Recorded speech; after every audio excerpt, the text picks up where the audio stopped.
Hello physical fiends, as the Switch goes into the final years of its life, it's time to celebrate the imports, physical Switch games that released in Japan or Asian regions but not the West, even if they do have English. That's right, unless otherwise stated, every game in this video has English, and if they don't, I will mention it, and even then, I'm including them because I think English is not very important. These videos get longer every year, but also different because, as you can imagine, things change. New import exclusives happen, some eventually get Western retail releases, so I've got to keep you updated. As always in this video, none of these have physical releases at Western retail. Some of them may have had limited releases via limited run games or strictly limited games, but due to their limited nature, I feel importing is a very reasonable option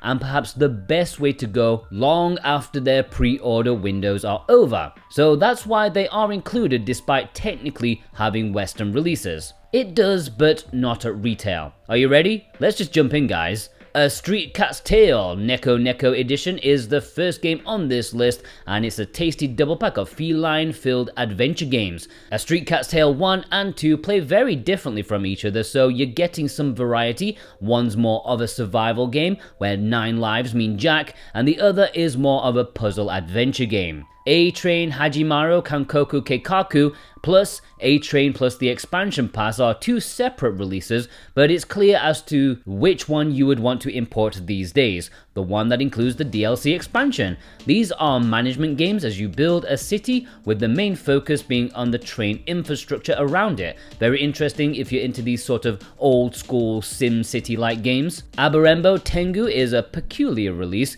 It was only on Amazon Japan, and it contains the Famicom shooter Aberembo Tengu alongside the NES localization Zombie Nation. Very unique for the time, but maybe not an essential purchase for this time. Strictly Limited Games did a version of this in Europe on their website. Abyss of the Sacrifice is a visual novel puzzle game, and boy will it break your brain. It's very old school in the fact that it's not going to give you a clue about how to solve the puzzles in the game, as you and a bunch of girls try to make your way to the Earth's surface from the underground. Ace Angler Nintendo Switch version is a port of the popular Japanese arcade fishing game. I think we've all seen these kind of top-down view fishing things, but now you can have it in your own home. The English for this is on either the Asian or the Japanese physical, but you have to download an update for it. It is not on the cartridge, sadly. Ace Angler Fishing Spirits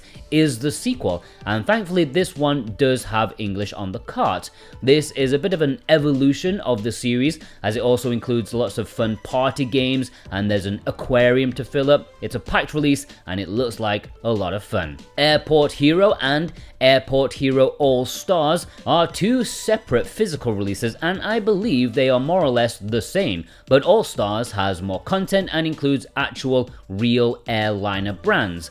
These are airport management sims as you guide planes to land and take off, something like that.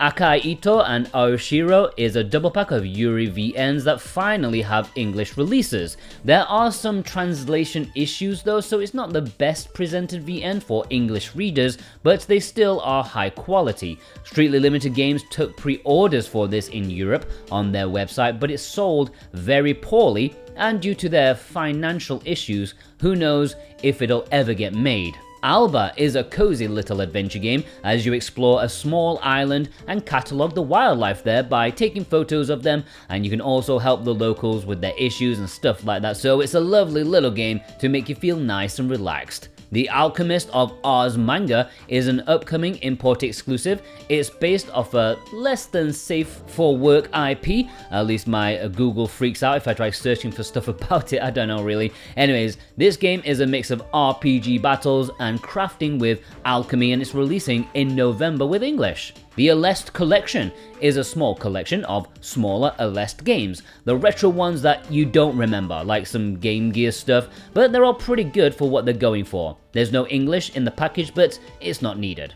Alpaca Bowl All-Stars is a crazy sports party game where you play football with alpacas. What's not to enjoy?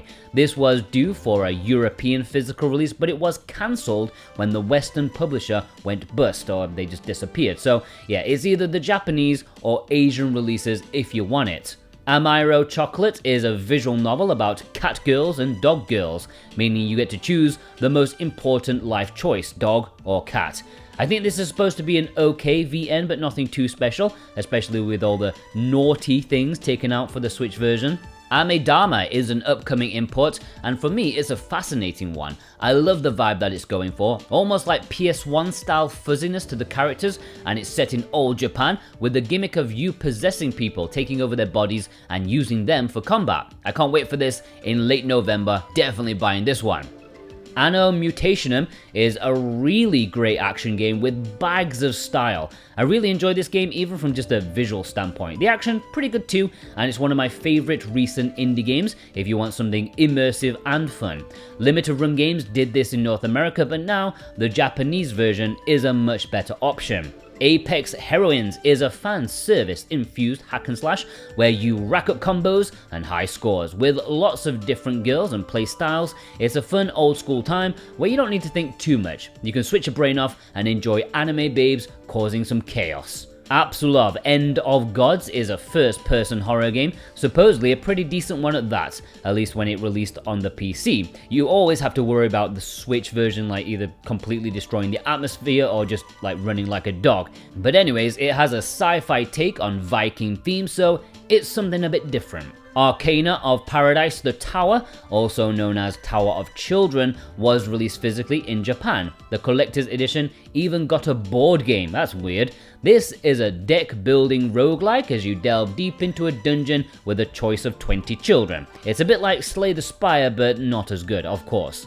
Aria Chronicle is a bit like Darkest Dungeon, but with a happier anime theme to it. Again, it's not as good as its inspiration, but it does add something a bit different to the westernized genre. The physical isn't exactly easy to get a hold of these days though, so good luck with that. Ark Survival Evolved did get a Western physical release, however, since this is kind of like a live service game, or at least one with constant updates, patches and so on, the Japanese version came out way later than the Western one, many years later, and is far more up to date. There is still an update of course, so it's not complete on cart, but if you want the best in terms of preservation, this is a huge leap from the Western release, so much so that I included it in this video. The Atelier Dusk Trilogy is one of the most popular imports of all time, and for good reason. It's 3 fully fledged JRPGs on one cartridge, and the only way to get these 3 games on a cartridge on the Switch in English is this kind of pricey Asian release, but many would say it is worth importing. This includes Atelier Aisha, Atelier Escher and Logi, as well as Atelier Shaylee. The Atelier Marie remake is a remake of the very first Atelier game, and it's one hell of a throwback. It's completely built from scratch, but still includes the old school nature of what the series was before they became like fully fledged JRPGs. It is a quaint game, but it has bags of personality. Make sure not to buy the Japanese version, which does not have English, only buy the one that's linked in the description, okay? Oh yeah, I should mention that every game in this video, I have made a document which you'll find in the description with all of them, which will certainly help you keep track of them. It includes purchase links to all of those which are available and different versions. And if you do buy something with those links, then it truly is the best way to support me. If you want to buy any of them, please click the links. That helps me out so much. Plus, I can help you out too with my discount code Jordan24. And that document, by the way, will also give you a heads up about which versions not to buy, because that is equally important. I wouldn't want you to make a mistake and waste your money. So yeah, after this video, check the spreadsheet below. Let's keep going with this video. The Atelier Mysterious Trilogy is another fantastic triple pack of big budgeted JRPGs, and this Asian release is the only way to get them in English on a cartridge. Okay, not quite, since Liddy and Suel did get a Western physical release, but the other two games, Atelier Sophie 1 and Atelier Firis, this is the only way. And it's definitely a nice way. This wasn't as popular of an import as the Dust Trilogy, but I think it's still worth it if you don't already own Liddy Suel. Atomic Crops is a game that I feel was a game before its time, because if this was released today, more people would have jumped on it due to the similar gameplay flow to Vampire Survivors, kind of. Between rounds you actually have to do some farming, to get on with that, and then when the enemies come you have to protect it, and it's all weird and grotesque. Avery Attorney got a physical release in both Japan and Southeast Asia, and this is one for fans of the Ace Attorney series. It's a similar sort of thing with court proceedings, but now you've got 18th century French art styles, and they all have bird heads because why not? This is supposed to be a really nice game, but will leave you wanting more. As Your Striker Gunvolt 3 is there for those who are gagging for some more Mega Man X style gameplay in the modern era. I know some people consider this a small step backwards in the series, but as far as action platformers go, it's still a good one. But Limited Run did do this in North America, and they must have overprinted because it's not that difficult to get a hold of for a normal price, but still, the Japanese version is also readily available. Bakumatsu Renka Shinsengumi is an old school Otomi VN, so it will be a bit archaic compared to the modern masterpieces we have on a weekly basis, or does it seem that way to me? The Switch version is the first time this has been in English and can often be found very cheap. Bang on Balls Chronicle sounds like the most painful import of all time, only second to Birthing a Watermelon Legends. I may have made that part up, but this is supposed to be a fantastic 3D adventure game as you go through different movie sets and do stuff, combat, explore. You just happen to be a big ball bag or something like that. The Bass Fishing is the game you need if you need some fishing in your life. Do they have more than just bass? I don't know, but let's focus on the bass. Please, fishermen out there, explain to me the appeal of bass over other pond creatures. What's wrong with a trout? Where's the trout fishing? Batsugan Saturn Tribute Boosted is a Sega Saturn shooter, now with new music to rock to. From what I heard last year, they were preparing for a Western physical release, but after one brief tweet, nothing has been mentioned again. Not to worry though, since this is a very affordable import, but I wonder if it's still going to be in next year's video. Battle Cat Unite. The best version to get for this is the Asian or Korean release, which has English on the cartridge. I believe the Japanese version has English too, but as a download. I can't fully corroborate that though. Anyways, this is a super weird and hilarious looking war game. Words probably won't do as much justice as the visuals. Just take a look, it's crazy. Battle Princess Madeline released in Japan in its original version. Limited Run did do a different version, kind of release, after the developer completely rebalanced the focus of the game. Their version is more like the linear Ghouls and Ghosts, whereas this version is a bit more free, perhaps a bit more bloated, but on the whole, a different experience.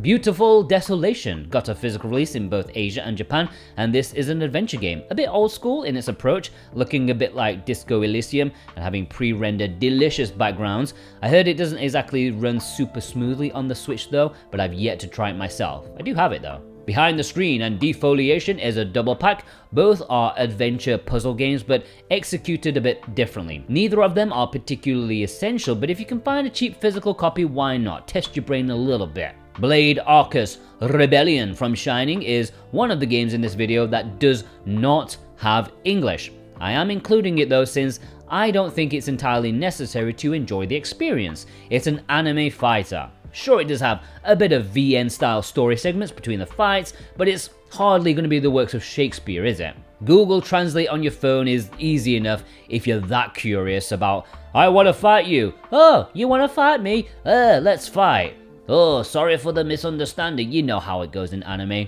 Blair Witch. This is a first-person horror game based on the hit film franchise. This was developed by Team Bloober, so there's some kind of quality of steel there. I know some people have their reservations about them, but it could be much worse. It has a kind of open world where you explore, and you have a good old dog to help you out with some interesting mechanics. Blaster Master Zero Trilogy, these had individual releases in North America via limited run games, but if you don't fancy getting bent over, Japan and Asia got a triple pack of them together, and even including more content like voice acting, I think. It's 3 games in one. At the time of release, it was a no-brainer due to the value compared to limited run, but the price is going up since they didn't print a whole lot of them. Fingers crossed for a reprint on this one. Bloodstained Curse of the Moon is a similar sort of thing. These 2 games were released individually by limited run in North America, but then Japan rocks up with a fantastically priced double pack of 2 amazing retro-inspired games. If you miss old school Castlevania, this double pack is essential in my opinion. Blue Fire. At the time of writing this, it's not out yet, it's coming out in a couple of days, but it's certainly something to keep an eye on. This 3D action platformer already got a Western release, but I believe this Japanese version will include a more updated cartridge and include the level making DLC, which would make it a much better version for preservation's sake. I guess we'll have to see. It depends when I get around to making this video properly, I don't know. These take a while to edit if you hadn't realized. Bow, Path of the Teal Lotus is an absolutely gorgeous 2D action game that's mixing a bit of Okami with Hollow Knight. Absolutely stunning. I would have assumed this would also get a Western physical release, but 1, Humble Games pretty much shut down the moment this was released digitally, and 2, the Japanese version is incredibly affordable as is, so why bother waiting around? Buckbound Brigade is an overlooked Metroidvania as you use historical figures as your power-ups and they all follow you around. It's kinda crazy and this isn't talked about at all. It was an earlier import exclusive to be fair, so it's long forgotten about by now. BQM, Block Quest Maker, is an RPG maker game. Kind of. You make dungeons using the voxel art style and it's pretty rudimentary but a fun way to stretch your creative legs or your fingers, whatever. There's not many games like this, at least that are physical releases. Brave Dungeon Dark Witch Story Combat is a very obscure physical release. It's one I often forget about even though I own it myself. This physical release was only available via B-Side Games, a small boutique publisher in Japan. It was one of their last games before giving up. This is a double pack of dinky RPGs and may not be easy to get a hold of these days, especially with the gorgeous sleeve, but not to worry because years later and very soon, Brave Dungeon W Pack will be releasing, and it includes both of those games plus another more substantial game. So more bang for your buck releasing in September. 3 colourful JRPGs in one sounds like a lot of fun in my opinion, and a nice option for those who missed out on the previous double pack. Bridge Curse Road to Salvation is a Play Asia exclusive release, so it's for the Asian regions, and this is a very nice first-person horror game. Runs pretty well and looks good on our little hybrid system. It's got good Taiwanese horror tropes set in a high school. I liked it a lot. Its sequel is getting a Western physical release later this year. Buccaneer, I don't know how to say it. This is a hard one to recommend. I like this game a lot, but the price and the rough around the edges English makes it a tough sell to people.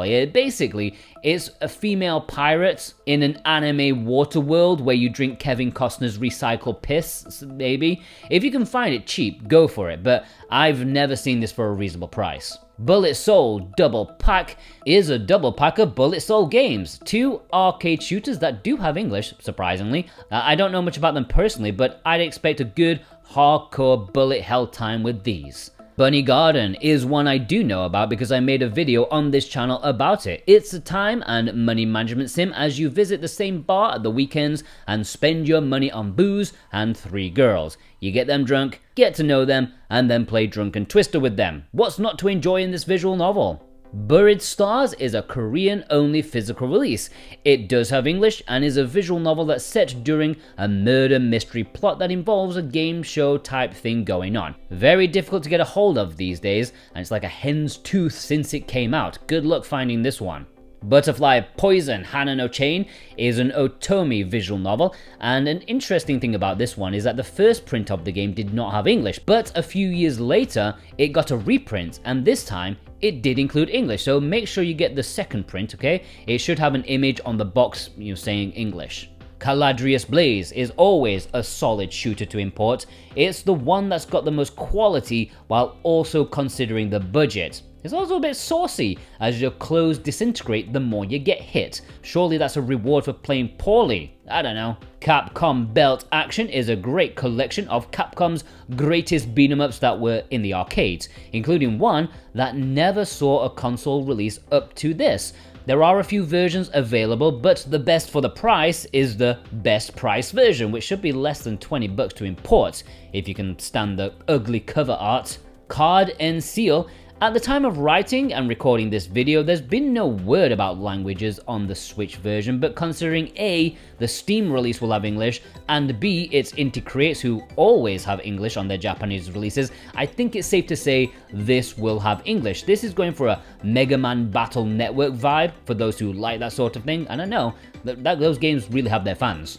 Card Perfect Collection is the perfect collection of cheap, cheerful card games. If you don't want to buy a deck or can't be asked to set things up yourself, this is an affordable import exclusive release. Card Fight Vanguard Dear Days is a surprising Japanese game with English. Not sure how or why they included English, but I'm not complaining. High production value gone into this card battle, although supposedly impenetrable to those who aren't already familiar with the game. Cards RPG The Misty Battlefield is another card-based game. It's an RPG, strategy, and card collecting, so it's a hodgepodge of ideas. Also supposed to be quite tough, but it's got a lot of style to it. Probably one for more hardcore tactical gamers out there. Cats on Duty is an upcoming import exclusive. It's an RTS game that does a bit of tower defense as well as a little bit of puzzle gameage and of course cards, because always must have cards in it for some reason. This should be releasing in early September, so not long to go now. The Centennial Case, a Shijima story, is a fascinating game that makes me question how and why. It's an FMV detective story made by Square Enix, which makes no sense at all, but thankfully it's actually really good and enjoyable. If you want some Japanese themed Poirot in your life, here it is. Chaos Code is an anime fighter that's a Play Asia exclusive. You can get it from them, and it's a good game, lots of options and customization, and is pretty much worth buying the collector's edition just for the box art alone. It's magical. Cho Aniki Collection is an upcoming double pack of infamous shooters, two games that were on the PC Engine. I think if you watched YouTube in the mid-2000s, this would have popped up on your favorite gaming YouTuber at some point. There's no word about English on this cart as of yet, because it was literally just announced, but I can't imagine there would be much need either way. You'll be too busy getting a bro boner on the muscles to read text anyways. Chocobo's Mystery Dungeon is a fantastic little import and the perfect introduction to the mystery dungeon genre. This is an enhanced port of an enhanced port and includes so many things as you dungeon crawl with a chocobo, you have job classes, and you can capture monsters to use as allies. Good stuff. Chrono Cross Radical Dreamers Edition is one of the most popular imports of all time, because it's one of the most beloved JRPGs of all time. This was only released in Southeast Asia and bundles the absolute classic PS1 game with a Satellaview game, Radical Dreamers, which is a text adventure game that's considered to be like the seed that Chrono Cross sprouted from. And it's really good also. It's an essential import in my humble opinion. Citizens Unite is a double pack of RPGs, Western made but in a JRPG style and filled with lots of humor. One of them plays a bit like Earthbound, while the other plays like the Mario and Luigi games. And while they aren't as good as their inspirations, of course, they are still commendable, and these two separate games have been woven together in this package to make one huge story where you can switch between the two on the fly. And now they have new content to add them together as well. This was released in North America via Limited Run Games, but you know, the Japanese version may be more accessible. Clannad is considered one of the greatest visual novels of all time, as no doubt you will have heard if you watched my epic visual novel ranking video. It's gonna make you cry if you've got the 100 hours to spare to read the damn thing. It's not cheap either. Limited Run also did this in North America, but as I say, the Japanese version more readily available. Clannad Side Stories is the fandis, kind of, to Clannad. It's a kinetic VN full of short stories that are set before, within, or after the main story. This is not considered to be a great addition to the Clannad universe, but just more meat to wolf down if you're a huge fan. Clock Tower Rewind is being done in North America thanks to limited run games, but if you missed those pre-orders, then Japan and Asia are also getting physical editions too. And I have to say, I 100% prefer the artwork here. It represents the original game way better than the mildly decent faux anime look that they added to the classic survival horror game. Clockwork Aquario is a fun, commendable arcade platformer that was abandoned in the 90s but finished off a couple of years back. It won't last long, but it is pleasing on the eyes and fun to play. Strictly Limited Games did this in Europe, but it is also available in Japan. Kogan Sword of Rewind is one of the hardest games I've ever completed. It almost made me want to rip my balls off. This has a time turning back mechanic, but it's only 3 seconds, which isn't really all that helpful. It mostly results in you getting squashed by something else. But for those who aren't faint of heart, take a look at this reasonably priced import. Limited Run did do this one in North America, but this one is more accessible. The Colonists is an obscure import exclusive to Southeast Asia. This is where you have to build a new colony for robots. If you're into management and logic and order, this one will be a really good time for you. Definitely a bit unique in its premise. The Coma Double Cut is a double pack of the Coma games, side-scrolling horror games. I wasn't particularly a fan of the first game, but the second game won me over. It kind of fixed most of the issues I had with the original. Speaking of which, the original was available physically in the West, but the second game is only available via this Japanese release. The Company Man is a fun action platformer, a bit throwaway in some regards because it doesn't really seem like something most would import. There's no gimmick, there's no anime babes, it's just a platformer that you'd find on the eShop. But now it's physical, and it's good, and it works in the Office themes very well indeed. Contra Operation Galuga is the latest game in the nostalgic Contra series, and this is considered a mild comeback. Not exactly a tidal wave of awesomeness, but maybe something fans can get behind and be positive. It's a good direction to go in. Limited Run took pre-orders in North America, but if you missed that, then check out the upcoming Japanese and Asian release later this year. Cosmo Dreamer Collection is a double pack of seemingly cheap, saucy shooters, something you'd get embarrassed about like Waifu Uncovered, but forget the art style because you've actually got some very decent shooters all things considered.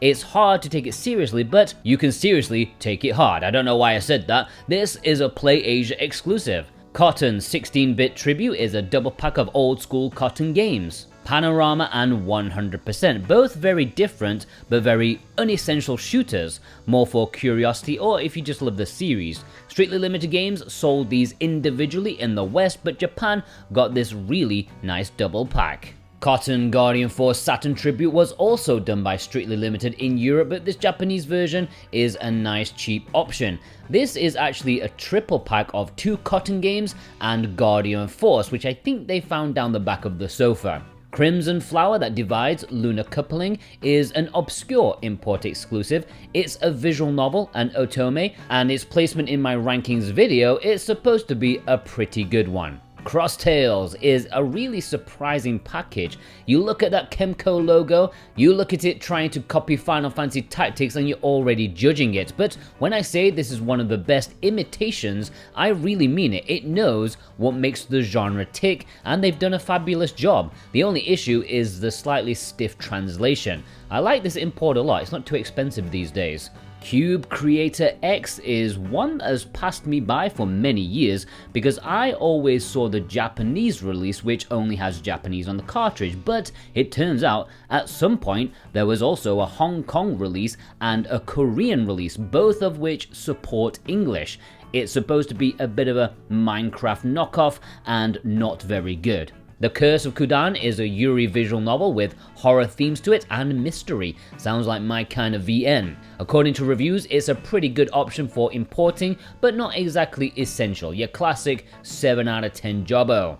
Daedalus, The Awakening of Golden Jazz is a difficult to get a hold of import exclusive, but the physical release with English is the Hong Kong release or the South Korean release. Do not get the Japanese one, because that is much more widespread and does not have English. Not that it's worth crying over since it's supposed to be a pretty poor game overall. Darius Cosmic Collection isn't the most essential of imports, even though it's a great selection of old school shooters. Unless you have the way overpriced collector's edition, this only comes with half of the games that Strictly Limited did in Europe. Okay, they spread them out over 2 cartridges, but it's still probably more affordable than finding a Japanese collector's edition. If you just buy the standard version, you only get the arcade releases and not the home console versions. Darius Cosmic Revelation, also not exactly a necessary import, but it's an option because this package was also done in Europe by Strictly Limited Games, but then they also took the butcher's knife to it and released both games separately at retail. I goddamn hate in games and Strictly Limited. Oh, and if you do buy the Japanese version, do not update it because it removes English. Those pricks. Dawn of the Monsters is a kaiju beat 'em up, which sounds absolutely perfect video game fodder, and this is pretty good if you just want to feel badass. Limited Run did this in North America, but Japan is more available nowadays. Daymare 1994 Sandcastle was supposed to have gotten a Western physical release. I even remember talking about it on my weekly video over on Switch Watch, but it appears it never got sent out and was quietly delisted.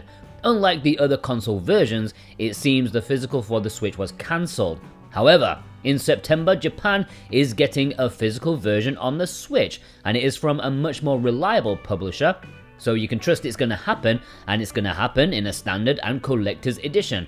I don't think it's a game you'll want to write home about. In fact, I would be rather worried about the performance on the Switch.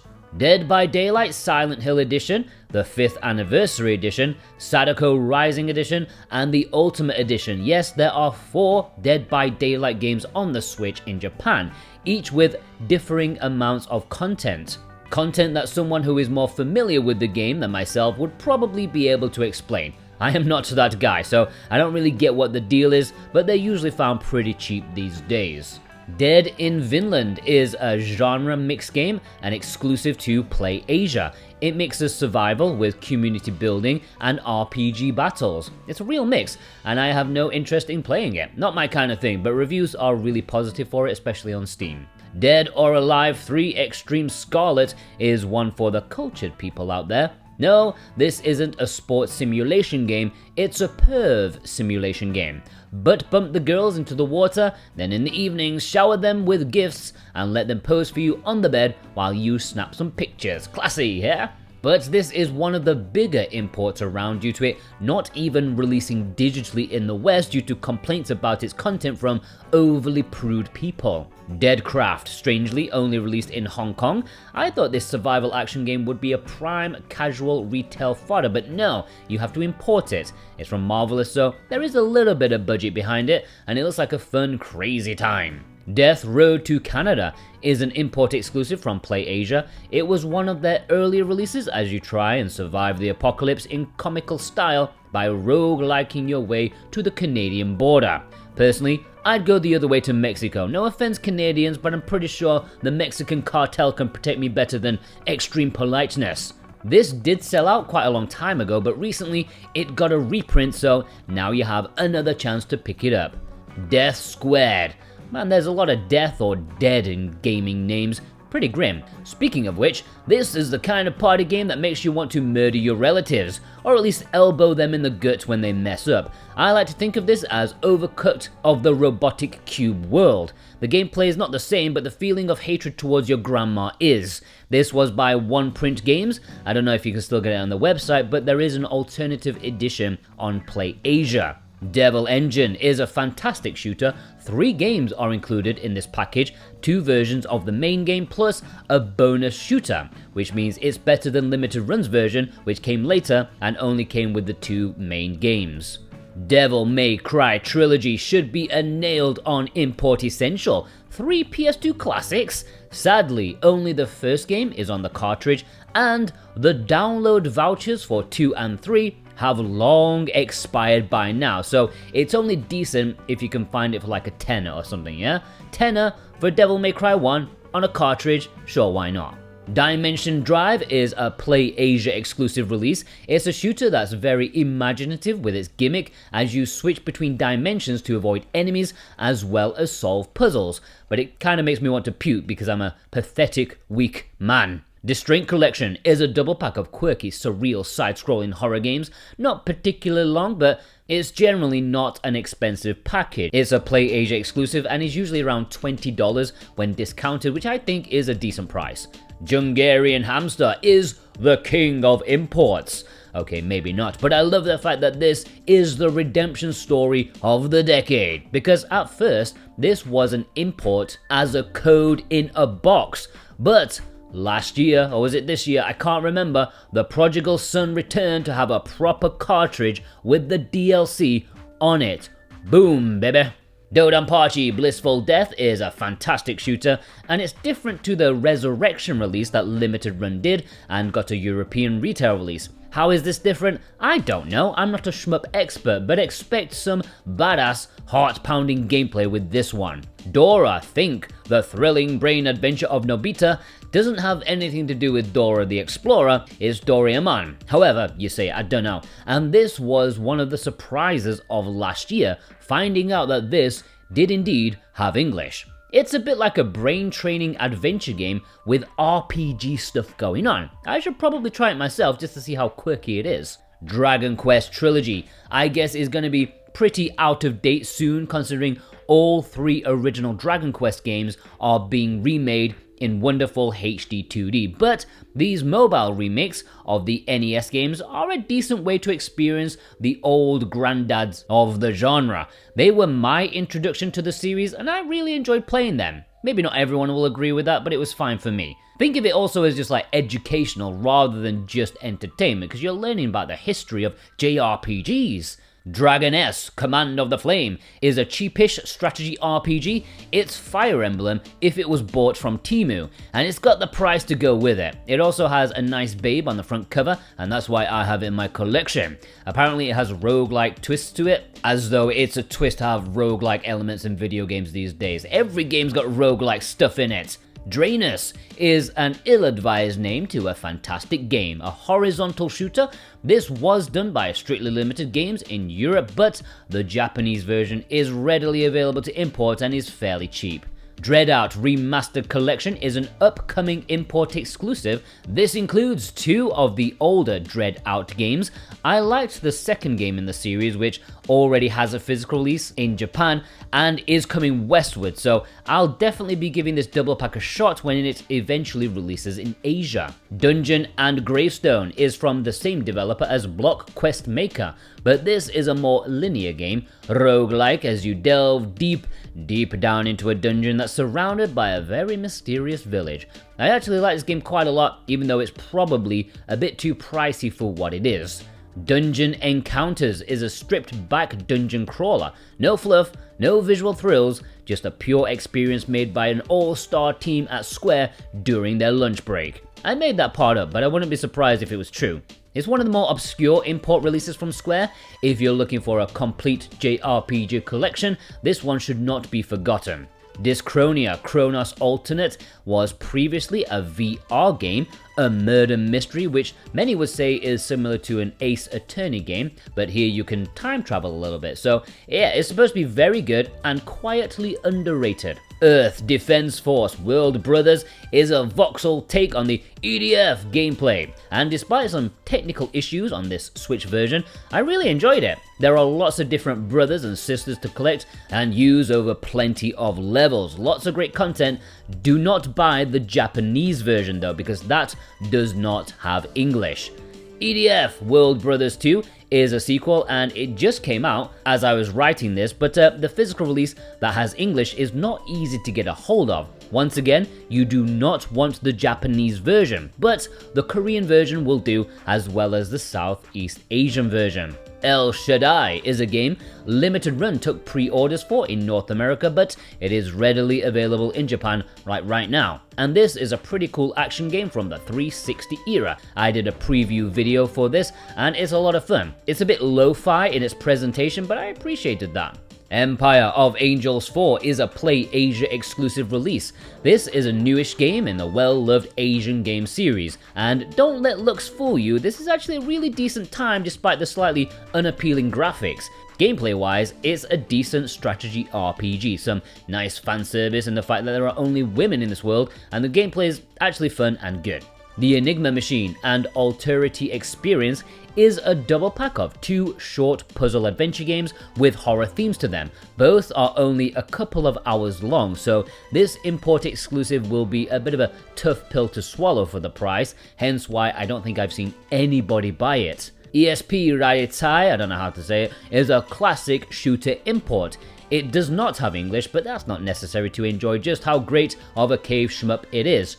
It used to be one of the most expensive shooters to purchase, but the price has come down a little bit now. If you were on the fence before, now may be a better time to pull the trigger. Eternal Radiance is a bit of a genre mix. It's an action RPG with visual novel storytelling. This has a bit of a budgeted feel to it. You can almost hear the groans of the developers biting off more than they could chew, but in the end it came together okay. This was released by One Print Games, which you can get from their website, or the alternative version from Play Asia with the links in the document. Etrian Odyssey Collection is one of the most popular imports of all time. In fact, according to my stats, it's the 4th most imported Switch game ever. And that's for a good reason. It's carrying a big price, but it contains 3 huge, fully fledged dungeon crawling JRPGs. They are ported really well to the Switch and still manages to contain the map making feature despite only having 1 screen.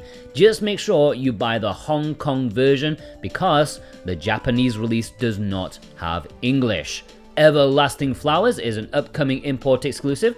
It's a visual novel that's never been released before, so we can't talk about the quality. It is partly being developed by the same company as Alcana, which is a fantastic VN, so the signs are looking good. It's also a Yuri, and it's releasing in late August, maybe by the time I get this video out.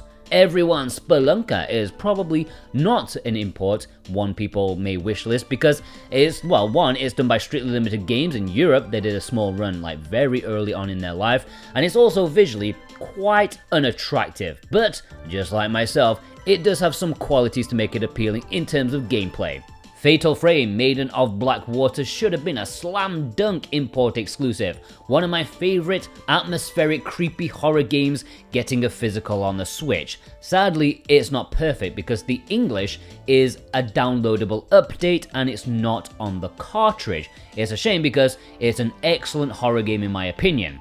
Fatal Frame Mask of the Lunar Eclipse is much better though, since the English is on the cartridge, unless you have the Japanese version, which doesn't have English at all. Get the Asian one linked in the description. Yet another high quality Japanese horror game, very creepy with fun gameplay as you take pictures of ghosts to defeat them. Fight of Animals is a schlocky fighter, but supposedly a pretty good one despite the meme levels it produces. There aren't many fighting game imports, and even then this won't be top of anyone's list, but it is easy to overlook due to people judging its cover, because actually it is a pretty solid fighting game. Fight of Animals Arena is the sequel to Fight of Animals, and this time they've gone for something that can be compared to Super Smash Bros. Rather than a 1v1 tournament fighter. Again, supposed to be much better than it actually looks. Fight of Gods is from the same developer, but sadly, for some reason, this one does not have English. I think it was due to licensing issues,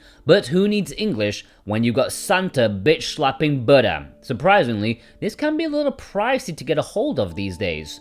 Final Fantasy IX is a huge import exclusive. In fact, by my stats, it's the 3rd most imported Switch game of all time. And for good reason. Why Square thought releasing this physical only in Southeast Asia was a good idea is just, that's insane to me. You're getting a classic PS1 JRPG that many say is the best in the series. It's not my personal favorite, but I do really appreciate it, and I am happy it's in my collection. Final Fantasy X and X Part 2 is another very popular import exclusive that, okay, technically did get a Western physical, however, the Japanese and Asian versions are so much better because both games are actually on the cartridge, unlike the Western release where 10 Part 2 is a download. So this is the best way to own your games properly and forever, until you die.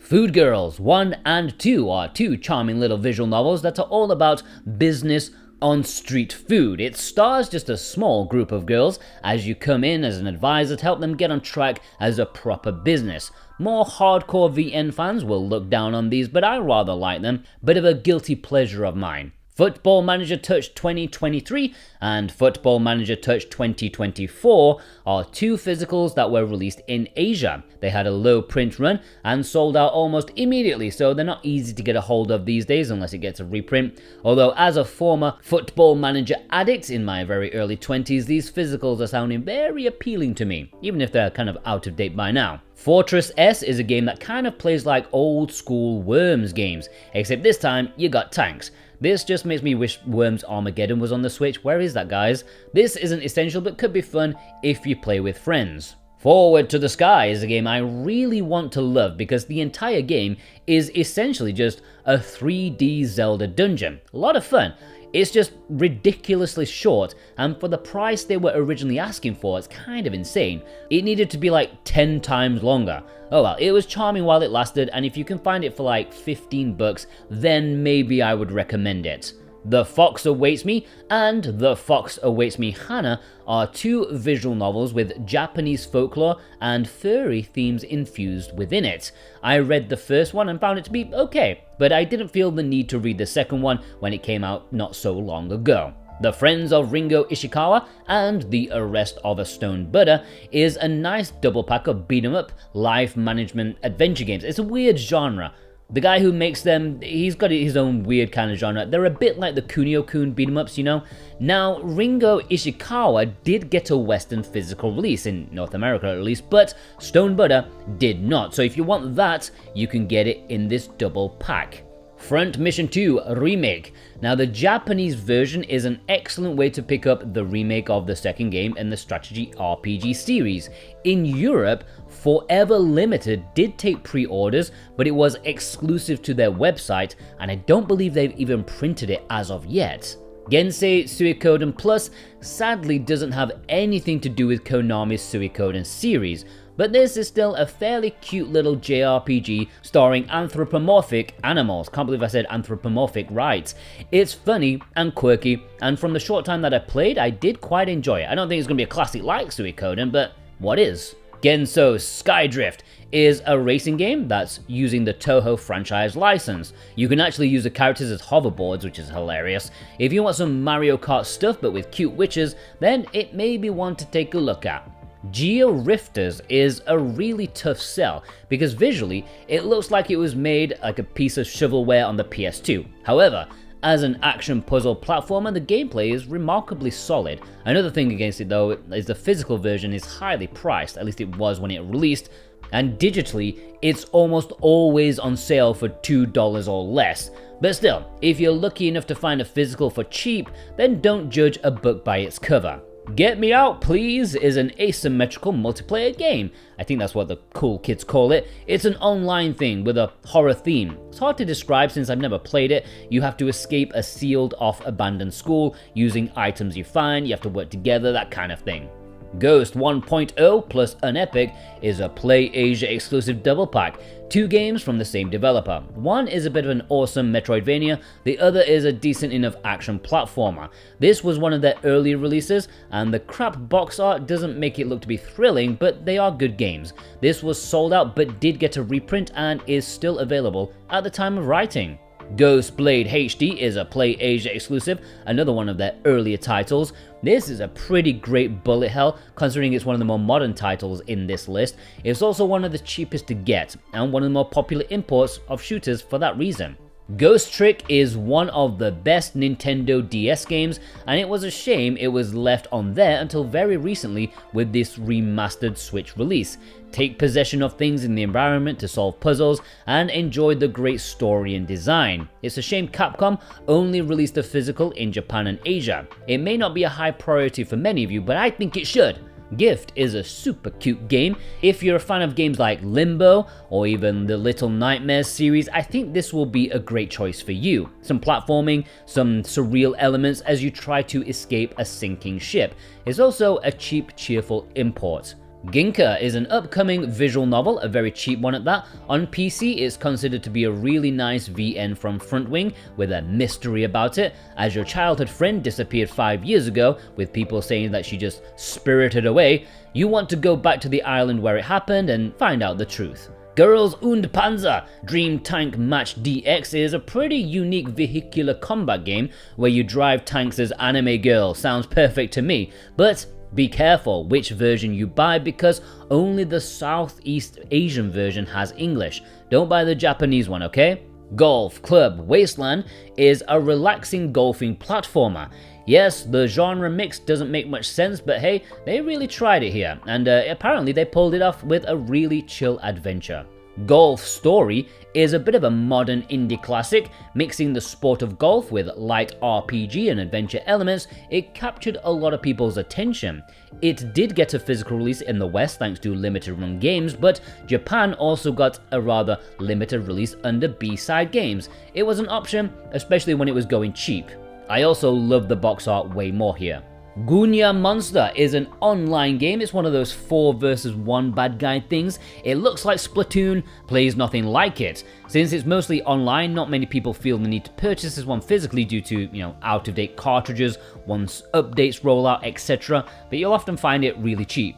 Gorz is my kind of humor. While I was skeptical of the need for this to get a physical release, the fact that it's the most humorous physical release that I've ever seen means it's actually worth it. The game itself plays like an old school arcade game, it just has a campaign to go alongside it. Yeah, an arcade story mode. Grandia HD Collection is, by my stats, the 9th most imported Switch game ever. And for good reason. You get 2 absolutely classic and classy JRPGs on one cartridge, and it's so much more affordable than the limited run version. This is definitely essential in my opinion. Both games are fantastic. Grime is an upcoming import, maybe not essential since Super Rare Games just did a European version, although it still qualifies for this video since the Japanese version will be more readily available. It also has better artwork in my opinion. Grisaya Phantom Trigger 1-5 and Grisaya Phantom Trigger 5.5-8 are 2 physical releases of 9 smaller scale visual novels that come together for one huge narrative. They start off a bit timid, but they get better over time until the climax is considered exceptional. These are action-based VNs with spy themes to them, but you're gonna need both releases, otherwise you're only gonna have half the story. The Grisaya trilogy, on the other hand, is a bit more chill. It's an absolute marathon of the package with 3 very long visual novels in one. All 3 of these VNs are incredibly highly rated, making it one of the most consistent VN series out there. If you want bang for your buck, this is where it's at on the Nintendo Switch. Probably like 150 hours or more, depending on what you want out of it. If you're looking for character depth, take a look at this one. Guardian Tales for Nintendo Switch is an odd choice for a physical release considering the game is a free download. I don't get it, but this physical package includes bonus items, coins, currency, that sort of stuff. You know how these free-to-play games go. Gungrave Gore is a really hardcore action game that's been tweaked for this later release on the Switch. Apparently it wasn't great in its base form, and I can't comment about this one either, but if you want some Platinum game style action like Mad World, this seems to have the same kind of DNA. Gunvolt Chronicles Luminous Avenger X and Gunvolt Chronicles Luminous Avenger X2 are both available as imports if you missed limited run's release of them. And although I've only played X2, I thought it was bloody fantastic. And many people said the second game wasn't as good as the first, so that one must be mind-blowing. These just found the right balance for me, challenging but doesn't make you despise the world. You feel badass, but you've got to work for it as well. Highly recommended. Gunvolt Records Psy Chronicle is an odd release. It's a rhythm game based on the Gunvolt series but only has a handful of music tracks, but it seems like there will be plenty to download. Or maybe more come with this physical cartridge rather than the digital release. I don't know, but the reception to it anyways was fairly weak. .hack GU Last Recode is a quad pack of JRPGs in one. This was released in North America but only on Bandai's personal web store, which a lot of people had issues with, so the Japanese release is a much better alternative for most people around the world. There is a lot of bang for your buck. Just do not buy the Chinese version since that one does not have English.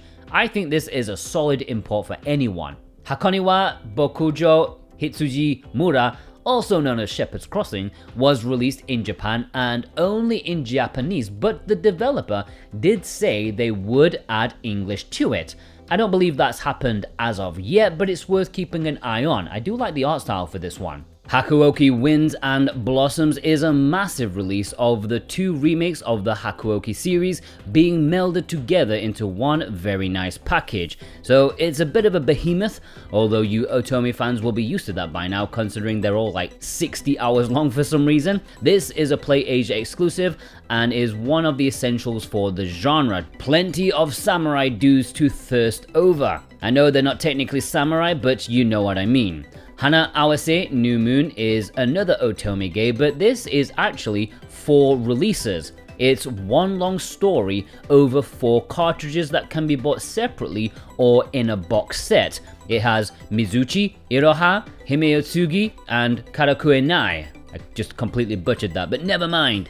Hanaimu Kare to and Bloom is another Otome. Do they all begin with H for some reason? This very just recently released. In fact, as I'm writing this, it is gonna release. So yeah, not much is known about it, you'll just have to do the research yourself. Handy Games Deluxe Pack is a triple pack of 3 decent indie games.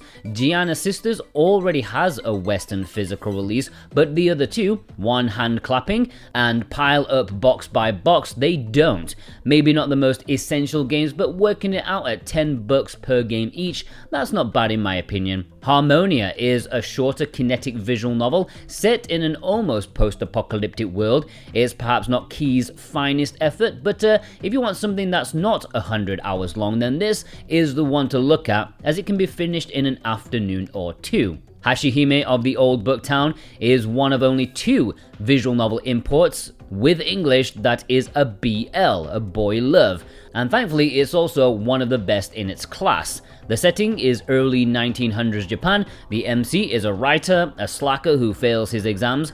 One day, while working at a bookstore, an acquaintance is killed, and then our protagonist goes all Groundhog Day and repeats the same 3 days over and over again. This one can get a bit trippy. Hatsumira from The Future Undying is a very good visual novel from Frontwing and has some nice sci-fi elements to it. It has an isekai plot and it seems to be very popular. Either that or the print for it was very low since it sold out immediately and hasn't been restocked since.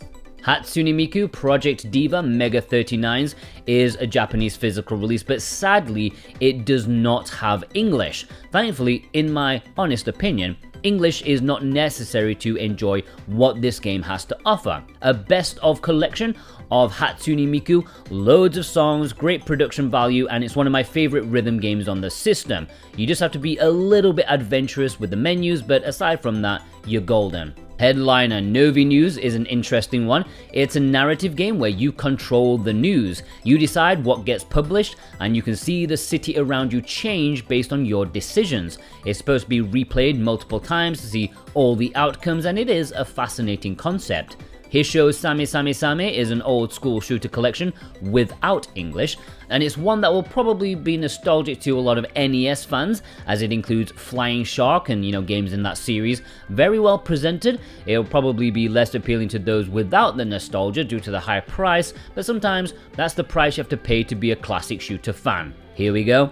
Hokkaido Rensa Satsujin Ohotsuku ni Kiyu Tsuyoku no Ryuhyo Namida no Nippopo Ningyo. Oh yes, I did not just summon Cthulhu. That is the entire name of a Japanese release that's coming up later this year. This is an old school style adventure game, especially from the Famicom era, but surprisingly, it's going to have English, and I'm really looking forward to it. It looks awesome. Hong Kong Massacre is a really fun action game that's channeling a lot of Hotline Miami just infused with Hong Kong action films, which means it's better. If you like balls to the wall action, blasting people's balls to the wall, then you should check this one out. Hookah Haze is an upcoming Asian physical release, and it's one, of course, I'm excited about. Sure, it's a visual novel, but it's about going to a bar, doing drugs with big booby anime girls. You're pretty much on your deathbed, so you're making the most of your life before it ends. I think we'd all do that, to be fair. Human Resource Machine Deluxe is actually a double pack of games because it includes Human Resource Machine alongside its sequel 7 Billion Humans. These games are for clever people, of which I am not one. It's coding disguised as a puzzle game. 100 Year Kingdom was a sneaky little import that many people missed purely for the fact that it never appeared on PlayAsia or Amazon Japan, so it took a while for people to realize, hang on, this Japanese game has English. Not that it's anything special, but it's still fun to find something like this. It is a world/kingdom builder, so it's something a bit unique. I Am Setsuna is the OG import exclusive. The day the Switch launched in Japan, this was there to open people's eyes about importing physical copies from Japan. And here we are, more than 7 years later, and we now have over 450 of them, not including the dozens that were previously import exclusives before finally getting a Western physical. Anyways, it's a nice enough JRPG, a little unremarkable, but was nice to go back to acquainted time after the endless AAA chasing that Square did for a while. Ib is a horror puzzle game about a girl getting lost in a twisted and demented art gallery. There are some good puzzles in here, and it's always a delight to see, the different ways the game tries to keep you on edge and even panic. Good stuff. I highly recommend it to surreal horror fans. Idol Manager is basically Fallout Shelter but with needy anime idols, which means it's infinitely better. Hire idols, train them up, pimp them out, and build your empire. Rinse and repeat. This is actually a super tough game. You'll be going bankrupt not only monetarily but also morally. It's a good game. If My Heart Had Wings is a PlayAsia exclusive visual novel import. It's one of the most feel-good VNs around and is all about being a youth. Certainly one of the best around at what it does. This did sell out but recently got restocked, so now is a good time to pick it up. IGS Classic Arcade Collection is a recent import exclusive. In fact, it's coming out like the very week I am recording this. Releasing in Asian regions, this contains 8 really awesome arcade classics, but maybe ones that you've never heard of before since they're all Taiwanese. But they're legendary in this part of the world where I am. You have Knights of Valor, like Three Kingdoms, arcade beat 'em ups, fantastic. You have the Monkey King and so on. Very nice stuff. Iki Unite is an import exclusive that is supposed to be like Vampire Survivors if it was an online multiplayer game, everyone doing it at the same time, a Vampire Survivors orgy if you will. Apparently this is based off a Famicom Kusoge, so I wouldn't expect something too exceptional, but reviews on Steam are quite positive about it. Illmatic Envelope Swamp plus Radergi Swag is a double pack of games that do not have English, but for me they're not needed so much. Okay, well perhaps they are slightly more needed than other shooters in this list, but if you watch my review of Illmatic Envelope Swamp over on Switch Watch, it was very much worth it to fiddle your way through the menus. Radergi Swag I've never played, but I've heard great things about it too. Super weird, but oddly compelling. That's the perfect phrase for these two games. In Other Waters is a game from One Print Games available on their website. This is a lo-fi narrative adventure game told entirely from the perspective of a simple navigation display. You are a xenobiologist exploring the depths of an alien planet and guided by an AI who is your only companion. Very unique experience. Indigo 7 is an action puzzle game that's all about overwhelming your senses. I don't think it's supposed to, but it does to me. It's full on Skittles colours in your face. It's a simple game at heart, but it's surrounded by a Scott Pilgrim style vibe that sets it apart. If you can find it cheap, it might be worth a pop. Infinity Strash got a lot of hate when it released, and I think that was mainly down to the marketing. Many people thought it would be a proper RPG in the Dragon Quest series, or perhaps have more scope than what it did. Personally, I enjoyed it for what it was. I thought the story was presented really nicely. As someone who had never read the manga or watched the anime, it was a fun, simple action time for me. Inti Creates Gold Archive Collection is an import exclusive that includes 3 games together. Bargain. This includes Mighty Gunvolt, Gunvolt Burst, and Puzz Mix, which looks like it's trying to get some of that fruit puzzle game action thing. Old school Mega Man fans will love this package for the first 2 games, I am sure. Irem Collection Volume 1 contains 3 unique games alongside some variations: Image Fight 2, and X Multiply. I did a video of this on this very channel and I enjoyed it, although of course it could be a bit more fulfilling with the amount of games. Strictly Limited Games did this in Europe, although they have yet to produce it or any of the other volumes, and I think that's due to low sales. Island is a really great sci-fi mystery visual novel set on, yes, you guessed it, an island.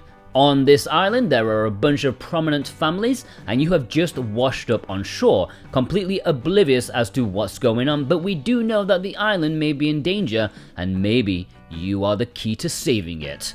It'll Do is one of the releases from my friends at One Print Games. This is yet another Zelda wannabe, yet it doesn't even try to hide it. It's a cute little homage that's all about the puzzles, and it succeeds very well. A lot of people like this one. The second game got a North American physical release, but this one is only in Asia. Japanese Rail Sim 3D Journey to Kyoto is one of 2 train driving games that are ripe for importing. This is the oldest one by far. It's super obscure, super niche release as you drive a train to Kyoto. This was actually on the 3DS, which is why it's a little bit ropey in terms of production value.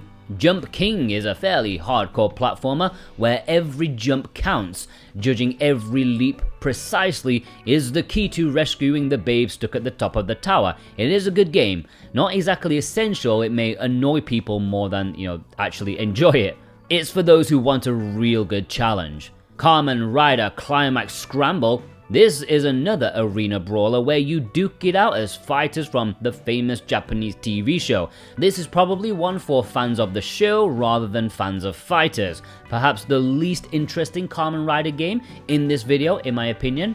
Kamen Rider Memory of Heroes is a pretty fun mid-budget action game based around the Kamen Riders. I like it quite a lot, even though I'd never seen the TV show before. A bit basic? Well, yeah, but don't let that dissuade you from trying it. Simple action but decent production.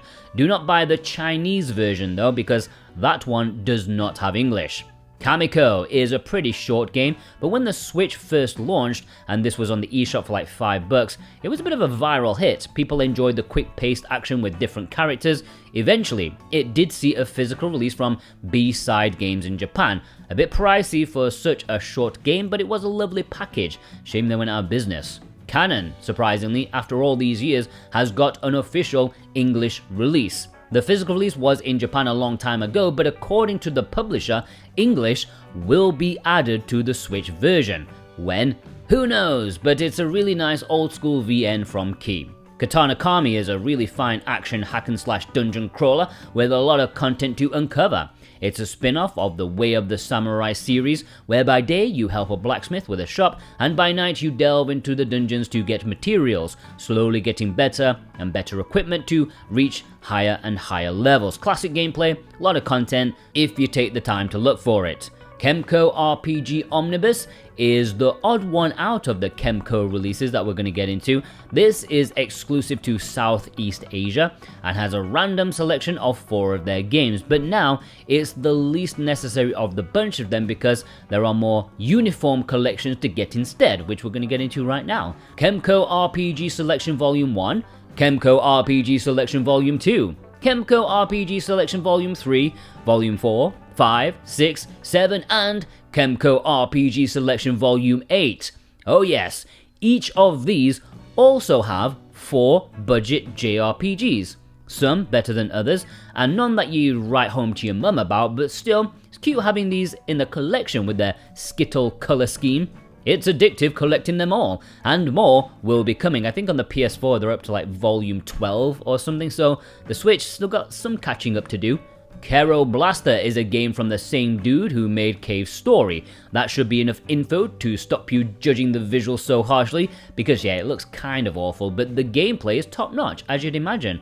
This was from Wandprint Games, and it's not exactly easy to pick up these days, so look out for it. Kizuna AI Touch the Beat is a former VR game, now on the Switch with tweaked controls to match the system. It is a cute anime rhythm game and looks like something I could get into if I wasn't such a miserable git. I can't be this happy. Komajo Remelia Scarlet Symphony was a game Limited Run did in North America, literally years after this Japanese release.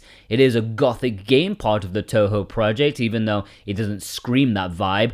Balls hard, you can watch me squirm in my review over on Switch Watch. Kukiyomi 123 Plus is a triple pack of games that test how much of a considerate person you are. It's a bit like the WarioWare micro games, except you don't pick bogeys out of your nose.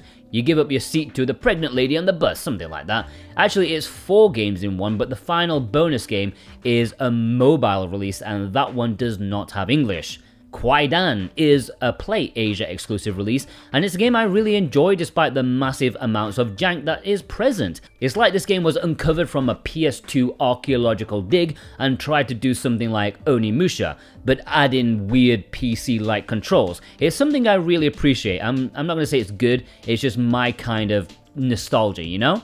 Kyogeki Quartet Fighters is a massively obscure import exclusive. It does not have English, but that's not the reason. The reason is because it was another one from B-Side Games, who were a limited print company in Japan.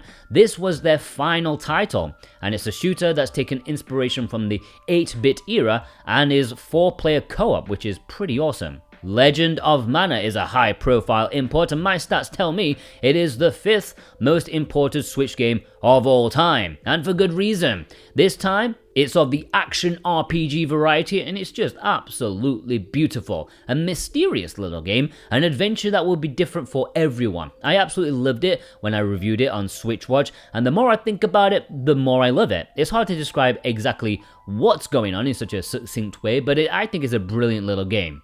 Legend of Tianding. This is a side-scrolling action-adventure game with a distinct comic book style. It's set in the early 20th century Taiwan while it was under Japanese control, and you play as a folk hero cracking some skulls together. Limited Run did eventually do this in North America, but if you missed it, you know, the Japanese or Asian version widely available. The Legend of Zelda Breath of the Wild plus Expansion Pass. Yes, Zelda has an import exclusive. Why is this so special? Because it's a fully up-to-date version of Breath of the Wild and includes the expansion DLC on the cartridge. For preservationist's sake, it's just the best and most logical option. And this isn't going to be the only example of Nintendo giving Japan a better version of their older Switch titles. Let's Play Oink Games. This is a bunch of board games in one package, but I hate board games. Why would I play a board game when I can just play, I don't know, Time Splitters 2? There's no logic to society. This could be a good one if you have friends around, but who would call them Oink Games? That doesn't sound appealing at all.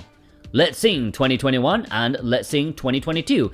Yeah, maybe not so essential, but they are somewhat unique. These did get a release in the West, but the Asian versions are slightly different with exclusive songs in Mandarin and Cantonese. So unless you're gagging for some Canto pop in your Switch collection, you may want to pass on these ones, but if you're a complete import collector, you need to look into them. Let's Train Golf, get better with Putter. It's a training game to prove your golfing skills, specifically putting. You can put your Switch on the floor and use your Joy-Con to make your stance better. Try not to actually launch your Switch with a real golf club, okay? That would be costly. Lethal League Blaze is a stylish brawler that involves balls. Bit of Windjammers, bit of Smash Bros. It's intense, fast-paced action that is very overlooked when it comes to fighters. It has some serious style and a fantastic soundtrack that definitely should get more people talking. It was actually developed by the same people as Bomb Rush Cyberpunk. No, it's Cyberfunk. The Letter is a surprisingly scary story that's both long and well presented. The voice acting a bit weird, but aside from that, it's an excellent time if you want a good horror story. It's one of the better presented non-Japanese visual novels that I've read. Okay, I didn't read it all, but it was good for what I did read, and it's a Play Asia exclusive. Library of Ruina is an incredibly well received game with huge positivity about it on Steam. It's like Slay the Spire, but with more visual novel elements thrown in. Although it's hard to get a serious review of this since they're all meme reviews on there on Steam. I don't get it. Life is Strange True Colors did get a Western physical release, but it was kind of rubbish because you needed to download most of the game. The Japanese release, however, has all the game on the cartridge. Yeah, there's still a patch for performance if you want it, but at least you've got the full game for preservation. Lisa Definitive Edition is a side-scrolling RPG, a pretty good one at that, despite the unappealing art style. There is some darkly humor to it with some gore and mature themes. This probably won't be for everyone. You have to make ruthless decisions to get you places. I actually heard rumors that this might be getting a European physical release, so yeah, maybe this won't be an import for much longer. Little Busters is one of the best visual novels of all time. I think most people would agree with that. This tells the story of a group of friends and the bonds and struggles in life. It features a fantastic main character and a really strong set of supporting cast members. It is a long VN, an absolute marathon to get through to see all the endings, but most will agree it has one of the strongest endings in any VN narrative ever, so it's well worth sticking through to the end if you have the time and the money. Livestream Escape from Hotel Izanami and Livestream 2 are two saucy fan service horror games where there's just as much of a focus on getting panty shots of the girls as there is not getting murdered by a serial killer. It's all a bit hilarious and pervy and scary in equal measure, definitely for a specific type of audience. Lollipop Chainsaw Repop is an upcoming Japanese release. Limited run have taken pre-orders for North America, but this one will be more readily available in the future, plus it has uncensored cover art, which some people may want to take into account. Lots of fun, crazy action. Loopers is a really solid kinetic visual novel, another short one from Key, and this is another sci-fi one involving a time loop. It's designed to have a big emotional impact on the player, but after only like 5 or 6 hours, it's difficult to build up enough payoff. Still a good time, but not Key's best effort. Lost Epic is a side-scrolling RPG with a very captivating art style. The animation, a bit iffy for my liking, but it's a minor point. This is a packed release with a big skill tree, side quests and crafting, and a Metroidvania style gameplay. Lost in Play was released in Europe by Super Rare Games, but if you missed that and you want to check it out, maybe have a look at the Japanese version, which is much more available. Sure, they took English out, that pricks, but English literally isn't needed for this game. You can play it without it. Love Esquire is a decent enough visual novel that is full on humor, massively tongue-in-cheek as you play as a squire looking to get his end away before he's shipped off to war and inevitable death. Here you have some dating sim mechanics mixed in with the JRPG gameplay, turn-based battles, has fantastic animation. Honestly, while everything may be slightly on the shallow side here, you can't get away from the fact that, it is quite funny. It's a Play Asia exclusive, and I don't know if it's still in stock, you'll have to check yourself. Love Kami Trilogy is a Play Asia exclusive visual novel trilogy, 3 big booby goddesses in one package. Expect some great artwork in serviceable stories as the goddesses fall into the real world and cause havoc for the main protagonist. Rather nicely, buying this physical package is cheaper than purchasing them digitally, which is a nice bonus. Lunaria is one of the latest VNs developed by Key. Just like the other shortish titles, it focuses mainly on a single girl, but unlike Planetarian or Harmonia, this one has a futuristic setting that is not post-apocalyptic.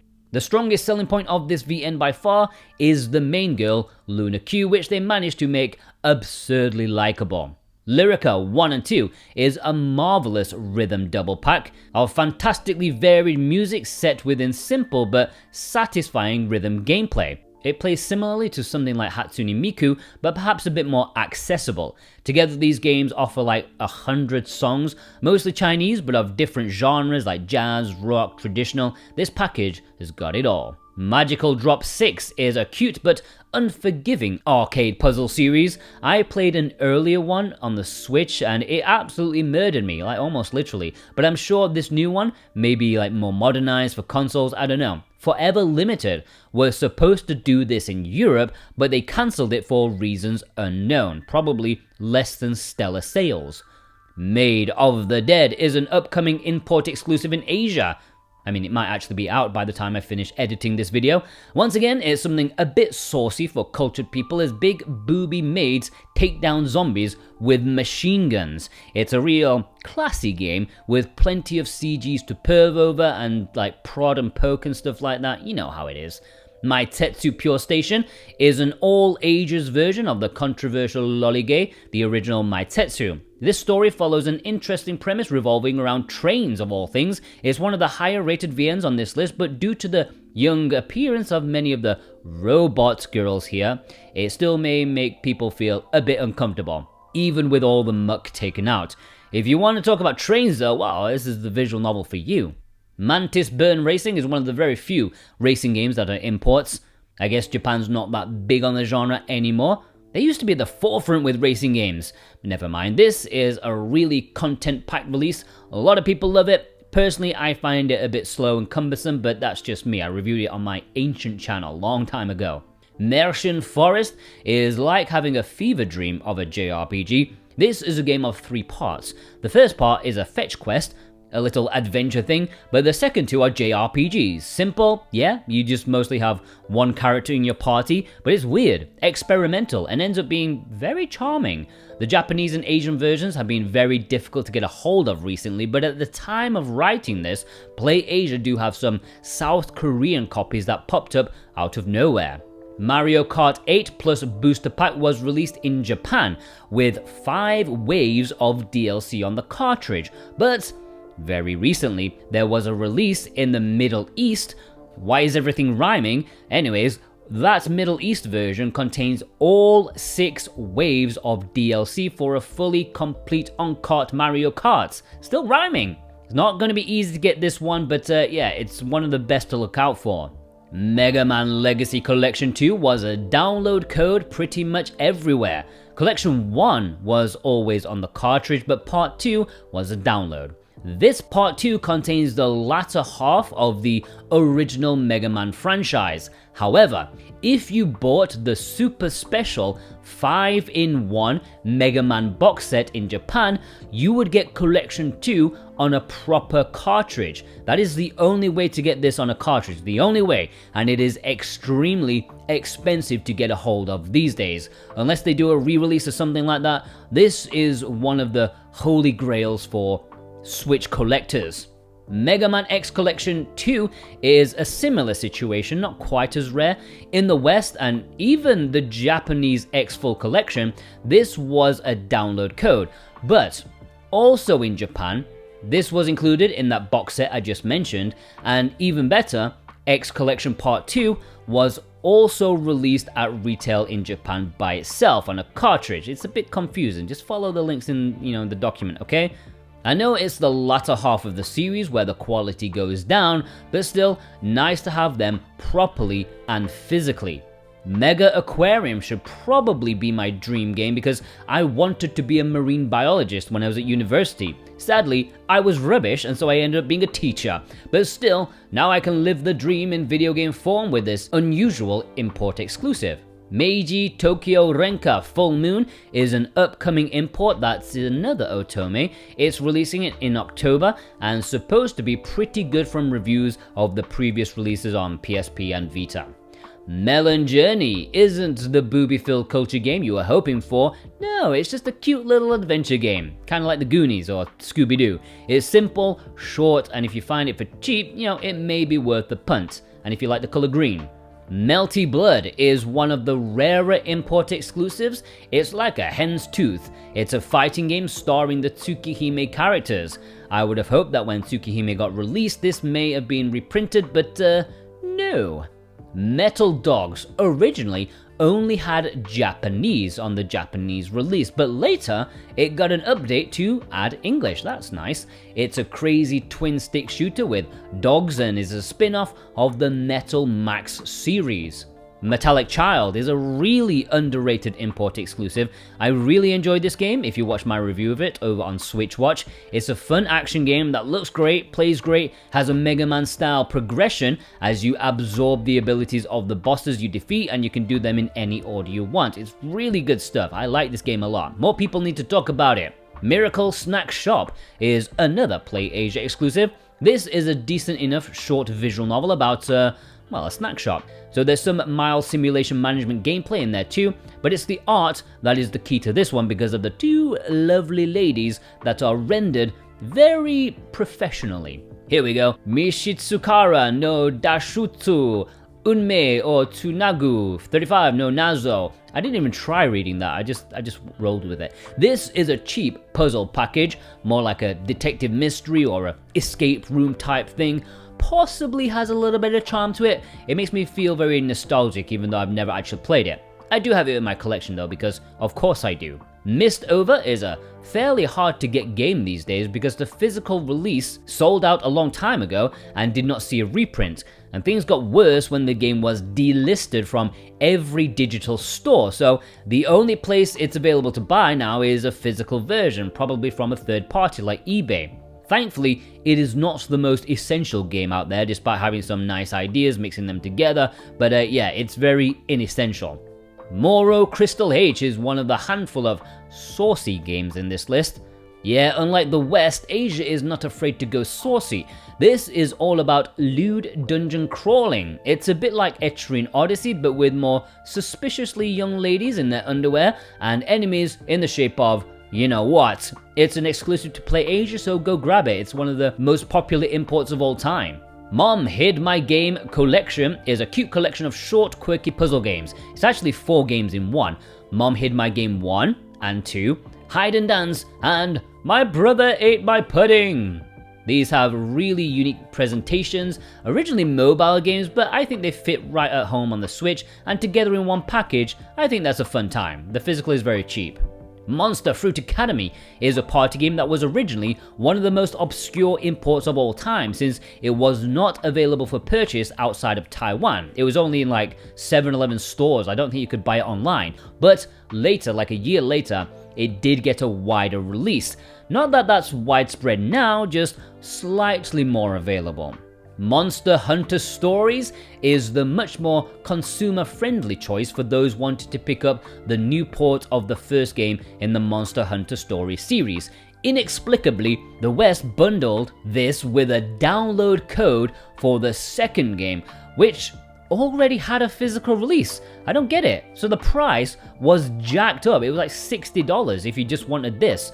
However, this Japanese release was very affordable, like $22 just for the first game, no wastages, no download codes, just the first game on a proper cartridge. And it's a great JRPG to boot. If you want some Pokemon with production value, this would have been your 3DS game of choice. Now it's on the Switch. Moon is one of my favorite Switch games. Despite being a PS1 release originally, this is the first time it's been in English, and it's a lovely adventure game filled with heart and quirkiness. Limited Run did do this in North America. I don't think it sold well since VGP still have copies available, but if you're like far in the future, grab the Japanese edition. Moonlighter gets a spot in this video because the Japanese version is better than the Western release. This has DLC on the cartridge, instant win for preservation and actually owning your game properly. This was a pretty popular indie game as you dungeon crawl and own a shop. You're moonlighting, you're doing 2 jobs at once. MotoGP 24 is a surprise import exclusive. Europe has this as a code in a box. America doesn't care, but Japan won't stand for that code nonsense most of the time, so yeah, if you want MotoGP 24 on a cartridge, you need to get the Japanese version. It's a bike racing game if you hadn't guessed by now. Mr. Driller Encore is a remake of a GameCube game that the West never got, which is a pity because it's ace. Mr. Driller is a nice little series, and this entry in particular has a nice amount of variety in modes. Definitely want to break out with the kids or friends. Kind of a puzzle party action game, hard to pigeonhole, but it's a lot of fun. Mugen Souls is a hot import exclusive. It's a Play Asia exclusive with their partnership with East Asia Soft. It's an uncensored version of a game that was previously on the PlayStation 3. Reviews were quite middling for that, but having mildly enjoyed the developer's other works like Seven Pirates H, I also enjoyed this back in the day as well. It's bright, colourful, and solidly put together, and now it's the best version of it. Mugen Soul Z is the sequel, coming out not longer after PlayAsia did the first one. This is also a PlayAsia exclusive, and this one is much more of the same. If you want more JRPG moge things going on with a tsundere protagonist, this is your poison. Again, it's uncensored, there's a standard and collector's edition. Murder by Numbers, also a PlayAsia exclusive, but this was one of their earlier titles and sold out a long time ago. Unlike most of their other releases, I'm guessing due to licensing issues, this one has not been reprinted. I'm not saying it's rare, it's just you'll have to go to third parties to get your fix of Picross with a murder mystery. Muse Dash is an excellent rhythm game that includes almost 100 songs to parkour through in an amazingly colourful presentation. This is a side-scrolling rhythm game where the notes fly at you and you smack them with your character when they arrive at the designated spot, namely your foot. A wonderful attack on the senses. Mushoku Tensei Jobless Reincarnation Quest of Memories is a JRPG for fans of the anime. Apparently you need to know up to a certain point of the show to know what the hell's going on here, and if you don't, you may get spoiled if you're not already caught up. It's a decent dungeon crawler, but nothing to get overly excited about. The Muv-Luv Collection is an essential import for visual novel fans because this double pack contains one of the greatest visual novels of all time. In fact, many say it is the greatest. Sure, you'll have to read through 50 hours of decent but not great material to get to the 50 hours that will blow your mind, but it is worth it. My Girlfriend is a Mermaid is a VN that's probably not worth it. I don't know about you, but I've had bad experiences with girls who smell like fish. Trust me, it's a bad idea. This is from the same publisher as The Fox Awaits Me and Miracle Snack Shop, and let's just say this might be their weakest effort on the Switch. Namcot Collection is a peculiar collection of Namco NES titles. Not all of them have English, to be fair, but most of them do. It's only like 10 games and there's like dozens of DLC games for it, so it's not a great look. But you can grab this for like $20 nowadays, and that's like $2 a pop for a game, which sounds fair to me. I'd pay that at, Virtual Console. Nameko no Puzzle Nameko Dai Hanshoku is the puzzle game with the mushrooms, right? These full-on Japanese names, they confuse me. There's the escape room one, which we already covered, and then there's the mushroom one, which is this one. Yes, I think so, right? The mushroom one.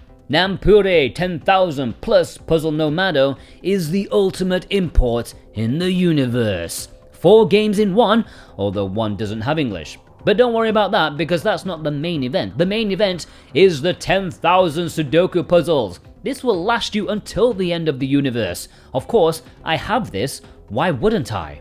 Neocab is an interesting adventure visual novel set in a cyberpunk world. You are the last human taxi driver as you pick up passengers, chat with them, balance your personal needs with that of doing a good job in a brand new city as you try to start a new life and maybe uncover secrets behind your friend's recent disappearance. It's rather unique in its gameplay for a visual novel and is worth taking a look at even if, visual novels aren't your kind of thing. This was from One Print Games and there are 2 versions available, one of which is on PlayAsia. Never Awake is a shooter import that's really excellent. It's probably not one for those who care more about high scores due to the unique way it's set up, but it's just got a lot of content that I really enjoy. Loads of levels, loads of unique bosses, and it even tries to tell a story. But forget that, just enjoy the great visuals, the music, the action. It's a really good game. Neversong and Pinstripe is one you may want to pick up if you care more about shelf space, because these 2 games did get individual physical releases in Europe. But Japan, rocking this double pack, 2 atmospheric platformers. I've played Pinstripe and I like it. I've never played Neversong, but it's probably kind of the same thing. North America never got any of these, so yeah, maybe you want to pick up the Japanese version.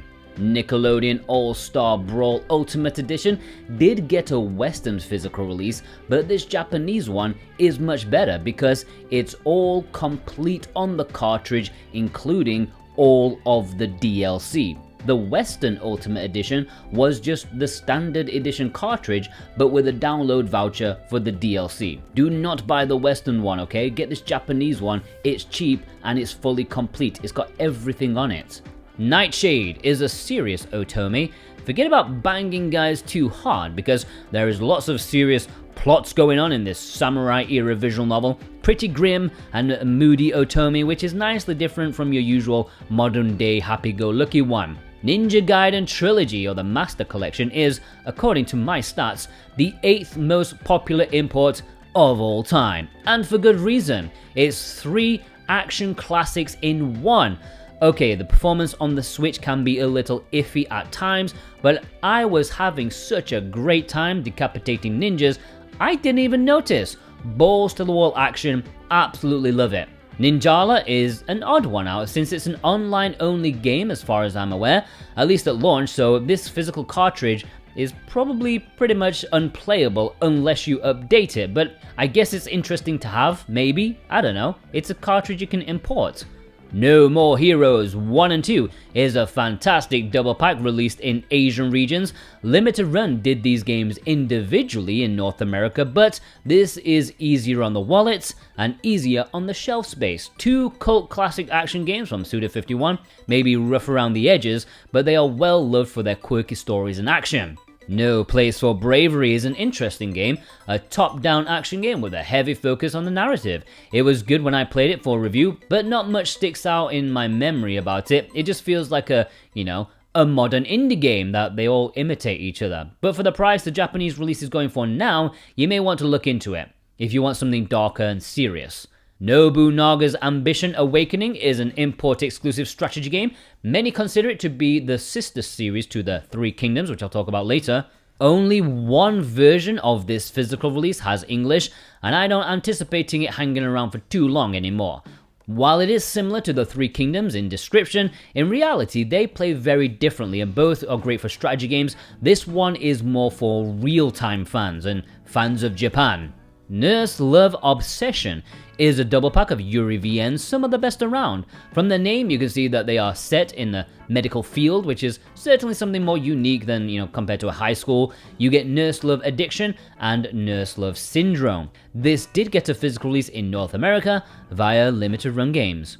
Obakeidoro is a cutesy horror game, more like a Tim Burton than actually scary. This is an innocent game of cops and robbers. Definitely not an essential one to add to your collection, but a cute one nonetheless. There are 2 versions available, one in Japan and one in Asia. This one's best played online, but I can't imagine too many people playing these days. Of the Red, the Light, and the Ayakashi Tsuzuri is a gorgeous visual novel and a really nice mystery story that doesn't have any romance in it, which is perfect for me. It's also rocking some nice Japanese mythology into the story as well to cement the fact that I will read this one day in the future. Okami is an all-time classic. It's a 3D action adventure game similar to like a 3D Zelda, with some saying it's even better than some of those. Okay, it has its pacing issues, but gaming rarely gets better than this PS2 classic. I'm surprised it was deemed unworthy of a Western physical release. Okay, it wasn't as fresh when it released on the Switch, but I think it would have sold well. But hey, the Japanese version is very cheap to get a hold of these days. Omega Labyrinth Life is one for the cultured folk out there. It's dungeon crawling similar to a mystery dungeon game without the roguelike elements, but that's not really the main calling. It's the minigame where you tickle the girls until they, you get some liquid out of them. It's pretty full on, you gotta give them credit for that.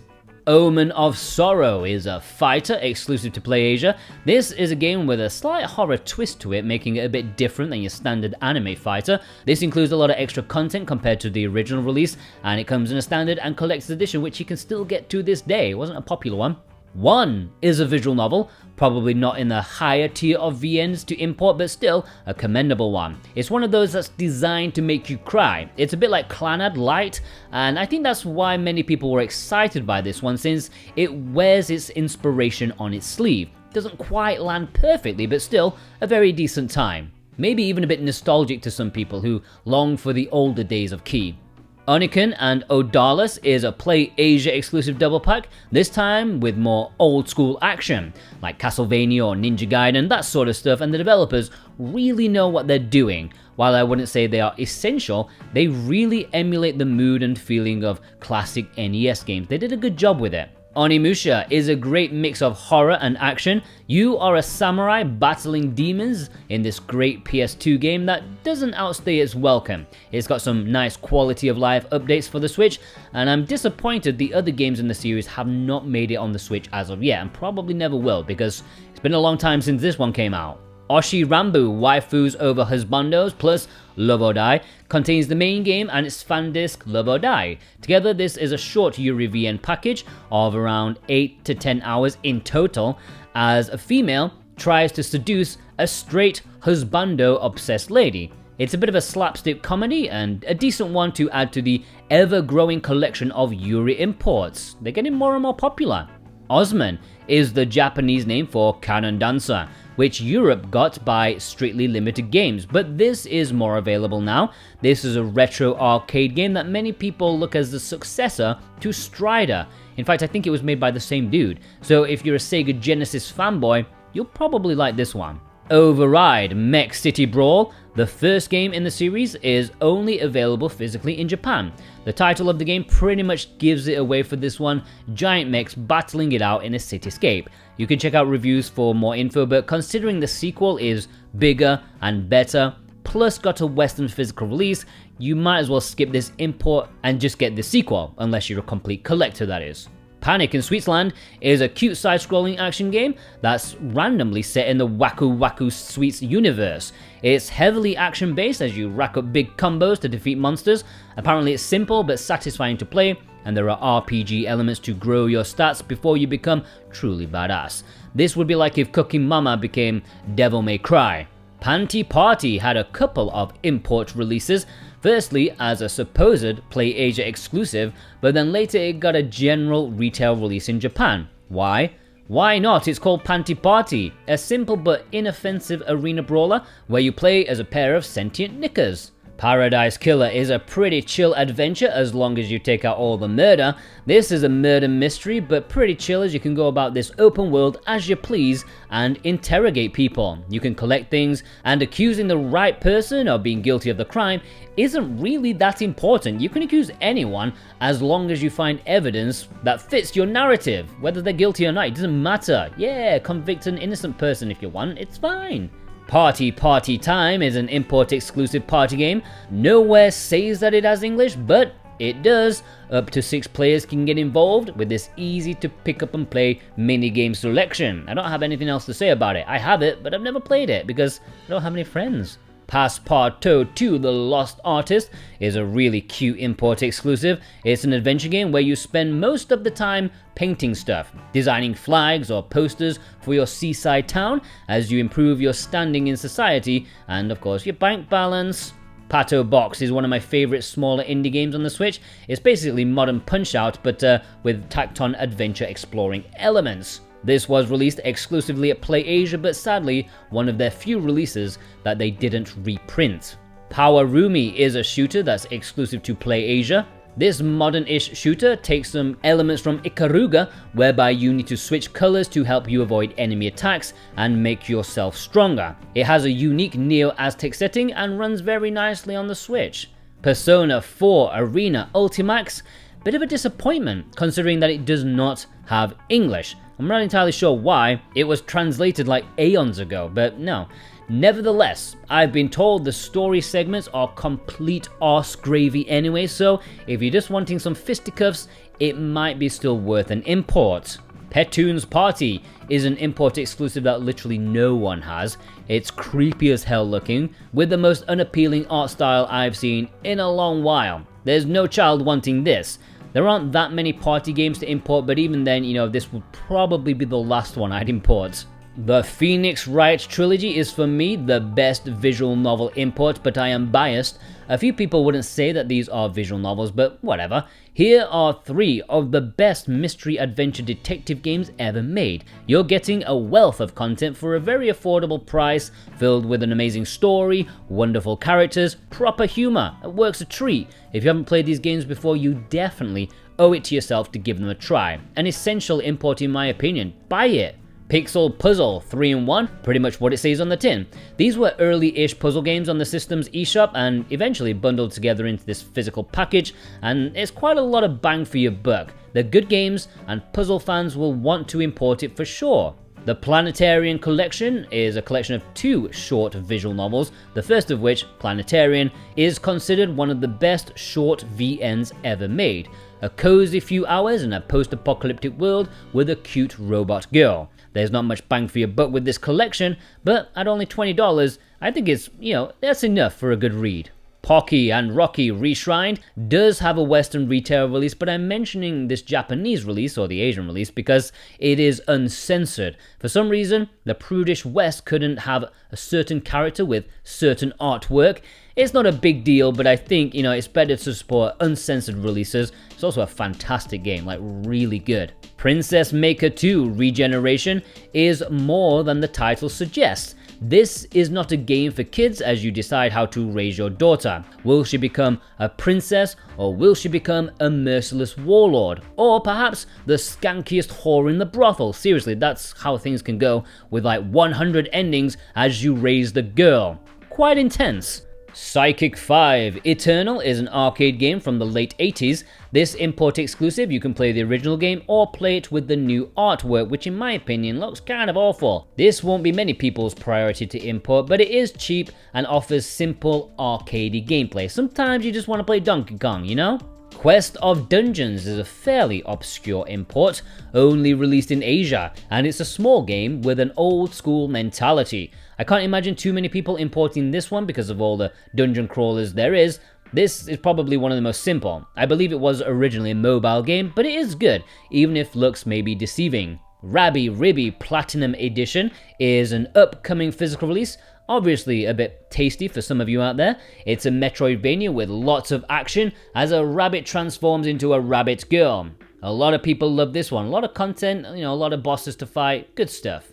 Radurgi 2 is a shooter that sadly does not have English, and maybe this is one of the few that could do with having English because there is a fair bit of text, but still you can have some crazy fun with this trippy shooter even without English. They definitely like to go like really out there. Rainbow Cotton was put up for pre-order on Strictly Limited's website in Europe, but who knows if they'll actually print it. Not to worry though, since the Japanese version is readily available and readily cheap. This is a remake of the Dreamcast outing for Cotton. It's a very flawed rail shooter, but there is fun to be had. Ray's Arcade Chronology, similar situation. Not sure Strictly Limited will ever print what they promised. This is a really nice collection of 32-bit shooters, really my kind of style, so I'll be picking up the Japanese version at some point in the future. In the West, we did get a retail version, but it was a very, very stripped down release with only 2 games on it, not the full package like this one. Recolit is an upcoming import exclusive that's a cute little adventure game as you enter a town that's always in darkness and you want to help the locals, although they don't really see the issue with the darkness. Kind of sounds like me. The Red Colony Trilogy is a schlocky nightmare, a nightmare that's supposed to be rather enjoyable. B-movie exploitation mixed with side-scrolling survival horror. It's 3 games in one, and they get more and more ridiculous as they go on. One for more of the cultured audience, this is a Play Asia exclusive release. The Remothered Double Pack is an inessential double pack of 2 poor horror games, at least in terms of how they are on the Switch. This one is more about shelf space since the West did get physical releases individually rather than this double helping. Return to Shiranagasu Island is an indie visual novel release. It certainly has a unique art style for a Japanese VN, and it's also one of the cheapest. It is a good time, and one for mystery and murder fans. The story can go very dark and disturbingly topical. Reverie Sweet As Edition is a Play Asia exclusive. It was one of their earlier games, and this is kind of like a top-down Zelda, but personally, I like to compare it more to Star Tropics, with the modern day vibe going on. This did sell out like quite a long time ago, but they recently reprinted it, so if you don't have it, now is a good time to pick it up. It's quite cheap as well. Review Starlight El Dorado is an import exclusive visual novel. It's based off an anime, I think, and is releasing the very week I'm writing this video, so it remains to be seen whether it's good or not, but the signs are promising due to the developer. Ricky 8-Bit Games Collection. It's a bit unsure if this officially supports English, but as a collection of 2 very simple NES-style games, I don't believe it will be necessary to actually have English. This also includes 3 chiptune albums actually on the cartridge, so gameplay is a bit limited, and it feels like a release that's far too hipster for me. I'm too old to understand the appeal, but it's releasing in late November. River City Girls 1, River City Girls 2, and River City Girls 1 and 2 Double Pack. Just like Limited Run in North America, Asian regions got singular releases for both the River City Girls games. Better available than Limited Run now, but may I also divert your attention to the Japanese release, which has River City Girls 1 and 2 together on one cartridge for cheaper than the individual releases. That is a no-brainer. River City Melee Mac is a cheap, cheerful multiplayer arena brawler, a bit like Power Stone or Smash Bros, something like that, but with the River City characters. Not essential, but a cute little, inexpensive party game. River City Rival Showdown is a remake of the original River City Ransom. This was on the 3DS, I believe, but this even newer Switch version now includes the extra modes. River City Saga 3 Kingdoms. Be careful which one you buy of this because the Japanese edition does not have English for some reason. Putting the Kunio-kun team inside a retelling of the Three Kingdoms period, it's kind of the first half of that story because the story in this first edition ends at the Battle of Chirbi, kind of like halfway through.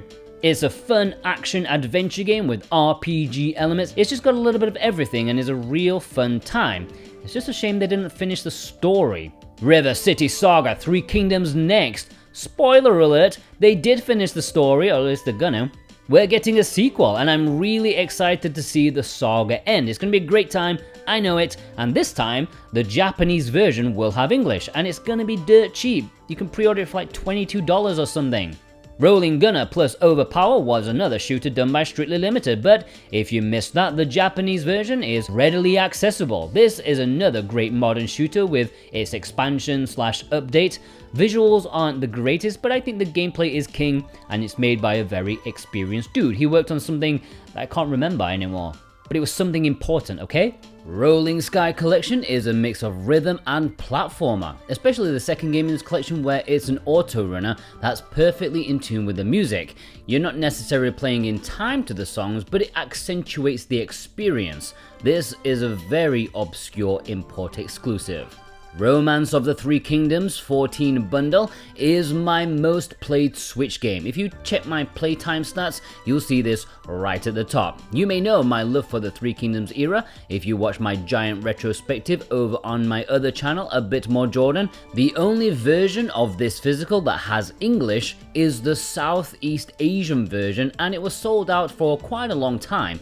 But very recently, finally, it got a reprint after years, so grab it while you can, if you can. If you want strategy, kingdom management, this is the perfect balance since it's not overly simple or overly complicated.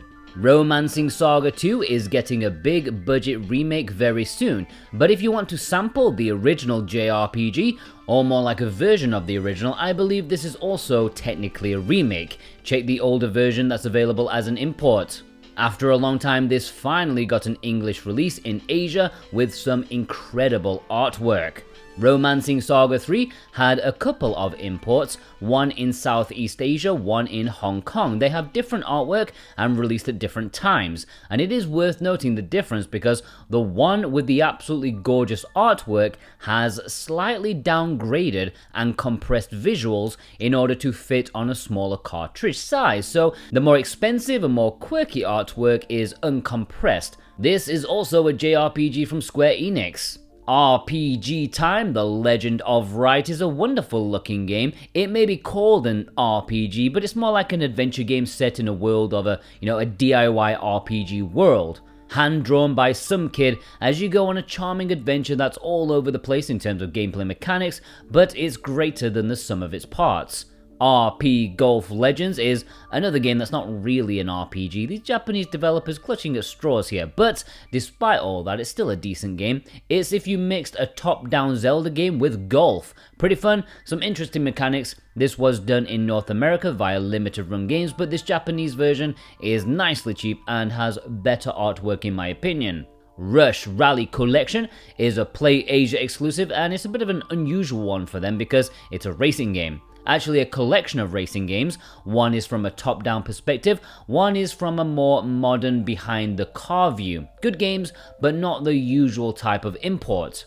Rusted Moss is a well-loved action platformer where you swing around with a grappling hook. In that regards, it's a bit like Umihara Kawase, but here you have a pulse rifle, so it's so much better. Okay, maybe not, but people like it.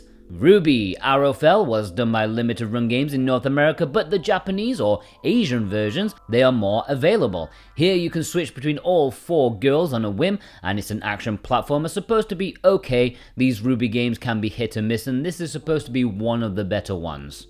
RXN Raijin is one of the hardest shooter imports to pick up. It was one of Play Asia's earliest exclusives, and to top it off, the game was delisted from the eShop, so its value went up even more. Now it's quite difficult to find in the wild.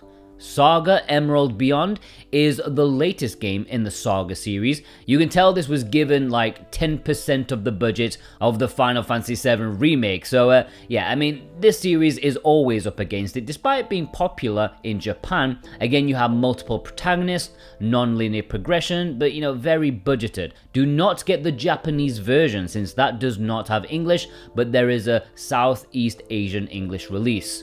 Saga Frontier is my favorite game in the Saga series. For me, it's the one that is the most accessible. It's still idiosyncratic, but still adjacent to your standard JRPG. Enough for the casual player to really enjoy. It's pure PS1 JRPG goodness and is one of the most popular imports of all time for that reason. It's the 10th most popular import on the Switch. Saga Scarlet Grace Ambitions took a while to get an Asian English release, but after years on the eShop, it finally did.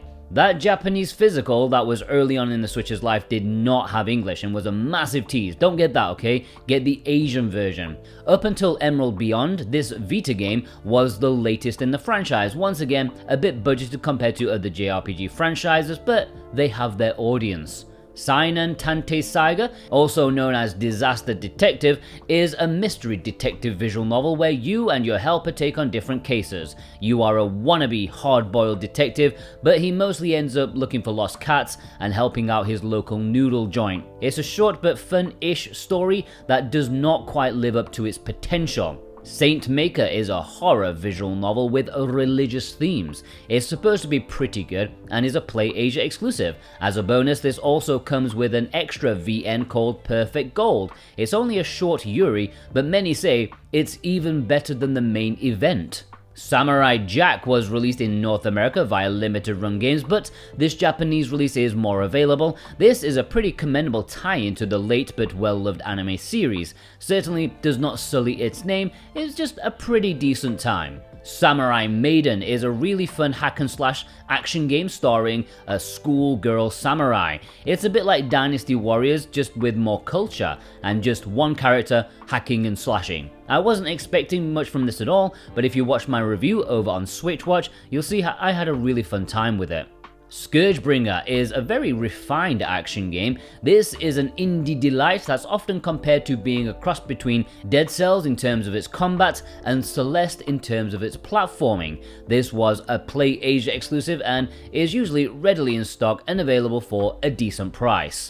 SD Gundam Battle Alliance. As far as action games go, this is great. Battle through famous episodes in the Gundam universe with plenty of mechs in their super deformed goodness. It's really cool, maybe repetitive, but I enjoyed it a lot. The production value is great and it runs well on the Switch. SD Gundam G Generation Cross Rays and SD Gundam G Generation Cross Rays Platinum Edition are two releases, very similar, but you're going to want to purchase the Platinum Edition since that contains all the content that was DLC in the original. This is a strategy RPG going through famous episodes in the Gundam series, lots of content, almost too much, and it's fabulously presented. Highly recommended.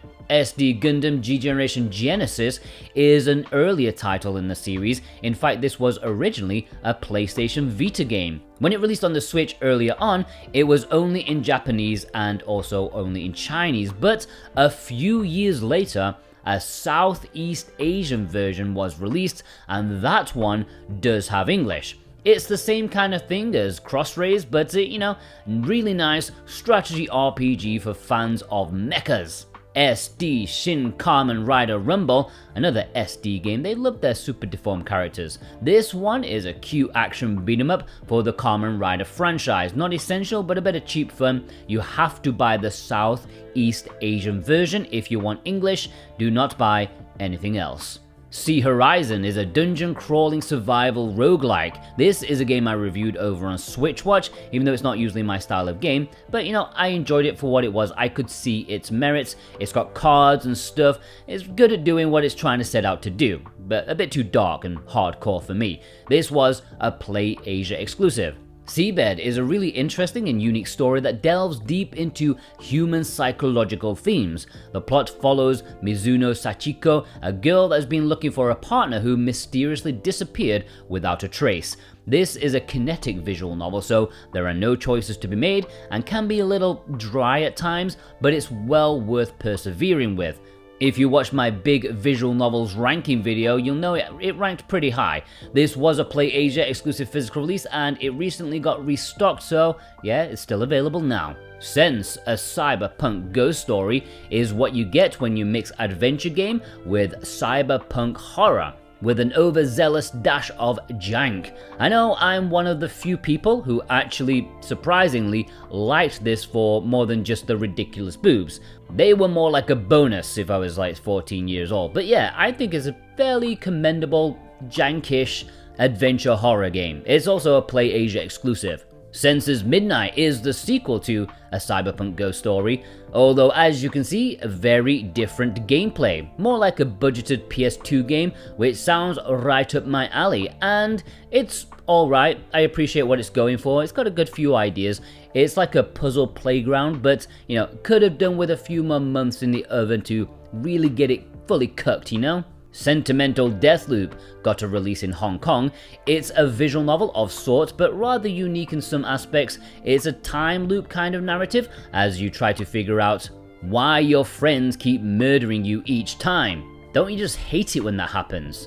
Serial Cleaners is the sequel to Serial Cleaner, a game which I have played and enjoyed on the Switch. I haven't played this one, however, but I can imagine, it's kind of the same thing, just more of it. Quite stylish as you clean up the crime scenes as your profession, before the cops arrive. 7 Days is a visual novel, a fairly recent release, a mystery story and a nakige, meaning it's designed to make you cry. It's supposed to be very good and one of the better visual novels that you should consider importing. 7 Pirates H is perhaps the sauciest JRPG on this list, maybe. It's a weird fan service game where you can fiddle with boobs to reshape them and alter the girl's stats. It's ludicrous, but surprisingly, despite the naff and uninteresting story, the JRPG mechanics are remarkably solid. This is a Play Asia exclusive, and yeah, I kind of recommend it.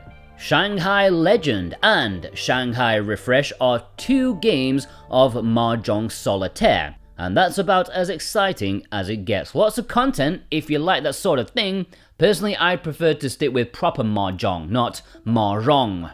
Shantae and the 7 Sirens was famously a limited run release in North America. They pretty much have exclusivity on the series, but 7 Sirens, that was one of the few that slipped through the nets and also released in Japan and Asia. It's a very nice Metroidvania, of course, with the very popular main protagonist. Everyone loves Shantae. Sherlock Holmes: The Awakened remake is an obscure import exclusive. In fact, I only very recently became aware of it. This 3D mystery Lovecraftian game won't be the best horror game you've ever played, but if you want this physically with English, you will have to purchase the South Korean version, since it does not appear to have released anywhere else. Shikondo is a very stylish looking shooter. Many say that it's style over substance, but I still quite enjoy it. It's inspired by Korean folklore, and interestingly, this has been delisted from the eShop, and so the only way to get it is via this physical release, which was exclusive to PlayAsia. But now it's sold out, and they don't have the rights to it anymore, so they can't reprint it. You're just gonna have to find it somewhere else. Shin-Chan: Shiro of Coal Town was released in English in Asia. The Japanese version does not have English, and literally it was just announced that Limited Run will do this at some point in North America. We don't know when, but it's been announced they'll do it eventually. This is a lovely adventure game which stars the lovable Shin-Chan. There's nothing else quite like this game, or I should say this series, on the Switch. Shinjuku Somei is an upcoming import exclusive. It's a visual novel and supposedly not a very good one, at least according to reviews of the previous releases it had, so maybe not something to get overly excited about. Shiren the Wanderer, and the subtitle that's way too long, something about Dice of Fortune Tower nonsense, but anyway, this was done by Limited Run in North America, but the Japanese version is just more available these days. This is part of the classic Mystery Dungeon series, slightly hardcore, old school dungeon crawler. I really enjoy this style of gameplay. It's kind of like Azure Dreams, just not quite as cool. Shogun Showdown is an upcoming import exclusive, at least that we know of so far. Maybe it'll get a Western release. This is a game that has deck building and roguelike elements because, well, it's a modern indie game. But it does have some lovely pixel art, and it does have overwhelmingly positive reception, at least according to the reviews on Steam. So it must be amazing. Silver Star Japan Table Games is perhaps, I would say, I'm going to go out on a limb here and say is the least essential import of all time, because it's 4 really cheaply made games in one. And only one of those 4 games technically has English, and it is the cheapest, crappiest looking one of them all, the chess game. I mean, there's nothing wrong with chess, but it is a poor rendition of chess. And because it is the least essential import of all time, of course, I own it myself. 6 Star Gate Star Trail. This is a pretty hardcore rhythm game, not entirely welcoming to casual players like myself, but it is a good time nonetheless. It has plenty of songs and plays, the falling notes kind of variety, which I find really tough on the Switch, but it's definitely a good one if you're a big fan of music games. Sky Racket is a genre mix of shoot 'em up and a breakout style game, and a lot of fun. Probably not one for those who are hardcore into shooters because it's not very technical, it's just casual fun. This is from One Print Games, so you can get it from their website, or there is an alternative cover version over on PlayAsia. Slap City is actually from the same bundle that One Print did a year back or so, but for some reason, this one still hasn't come out yet. I think the Switch port is maybe having some issues, but One Print, they're reliable enough. They've produced everything they've, sold before, so I'm sure it will come eventually. Smashing the Battle is a PlayAsia exclusive. It's a pretty schlocky action game with a simple focus on beating stuff up with ladies with big boobies, but that's deep enough for some people out there. If you like pure action games, give it a shot. Snow Battle Princess Sayuki is one you may not be completely interested in importing. Firstly, because Strictly Limited Games farted this one out, or at least they took pre-orders for it and then forgot about it. It was like years ago by this point. They are in no rush to print it because nobody really bought it. But you may want to wait for that and see, because this Japanese version doesn't have English. Although, as an arcade-style game like Pocky and Rocky, I don't think it's entirely necessary to enjoy the experience. But, make your own choice on that one. Soccer Club Live Playing Manager is one for those who are hoping for a Football Manager experience but don't want to buy the Football Manager imports. This is a very fantastical version of the sport management type gameplay, since you can actually affect the games mid-match as well as do other things, making it a really interesting twist if Football Manager, the game, is a bit too dry for you. Sol Cresta was done in North America by Limited Run Games, but is also available in Asia and Japan. This was a surprise game from the minds of Platinum Games. I don't think they spent all their focus on making it, but it's supposed to be just decent. Soldner X Complete Collection is an upcoming Play Asia exclusive, this time including indie shooters that were kind of, pioneers in the dawn of the digital era. I think hardcore shooter fans look down on these, but they have plenty of content, which is always an issue for me with some shmups out there. Some Convenience Store is a very nice visual novel that also has some business management things going on. We've seen this a bunch before, even in the import exclusives, but this is one that finds the balance really well. It's got a good story, it's got good gameplay integration, and it's got, very nice artwork of some very lovely ladies. Space Invaders Invincible Collection Special Edition is a full collection of Space Invaders, but a word of warning, do not get the non-special edition because that doesn't have all of the games. Now Strictly Limited did do this in Europe too, but this Japanese version of the special edition is more readily available. It's not cheap though, so Space Marshals Collection is a triple helping of stealth 'em ups. At least that's what I get from the trailer, as you get 3 games where you have to get your bounty in a sneaky way, or sometimes an all guns blazing kind of way. All 3 of these games were originally mobile games, but you're still nice bang for your buck in this triple pack. Splatoon 3 plus Expansion Pass is another one of those better Japanese releases.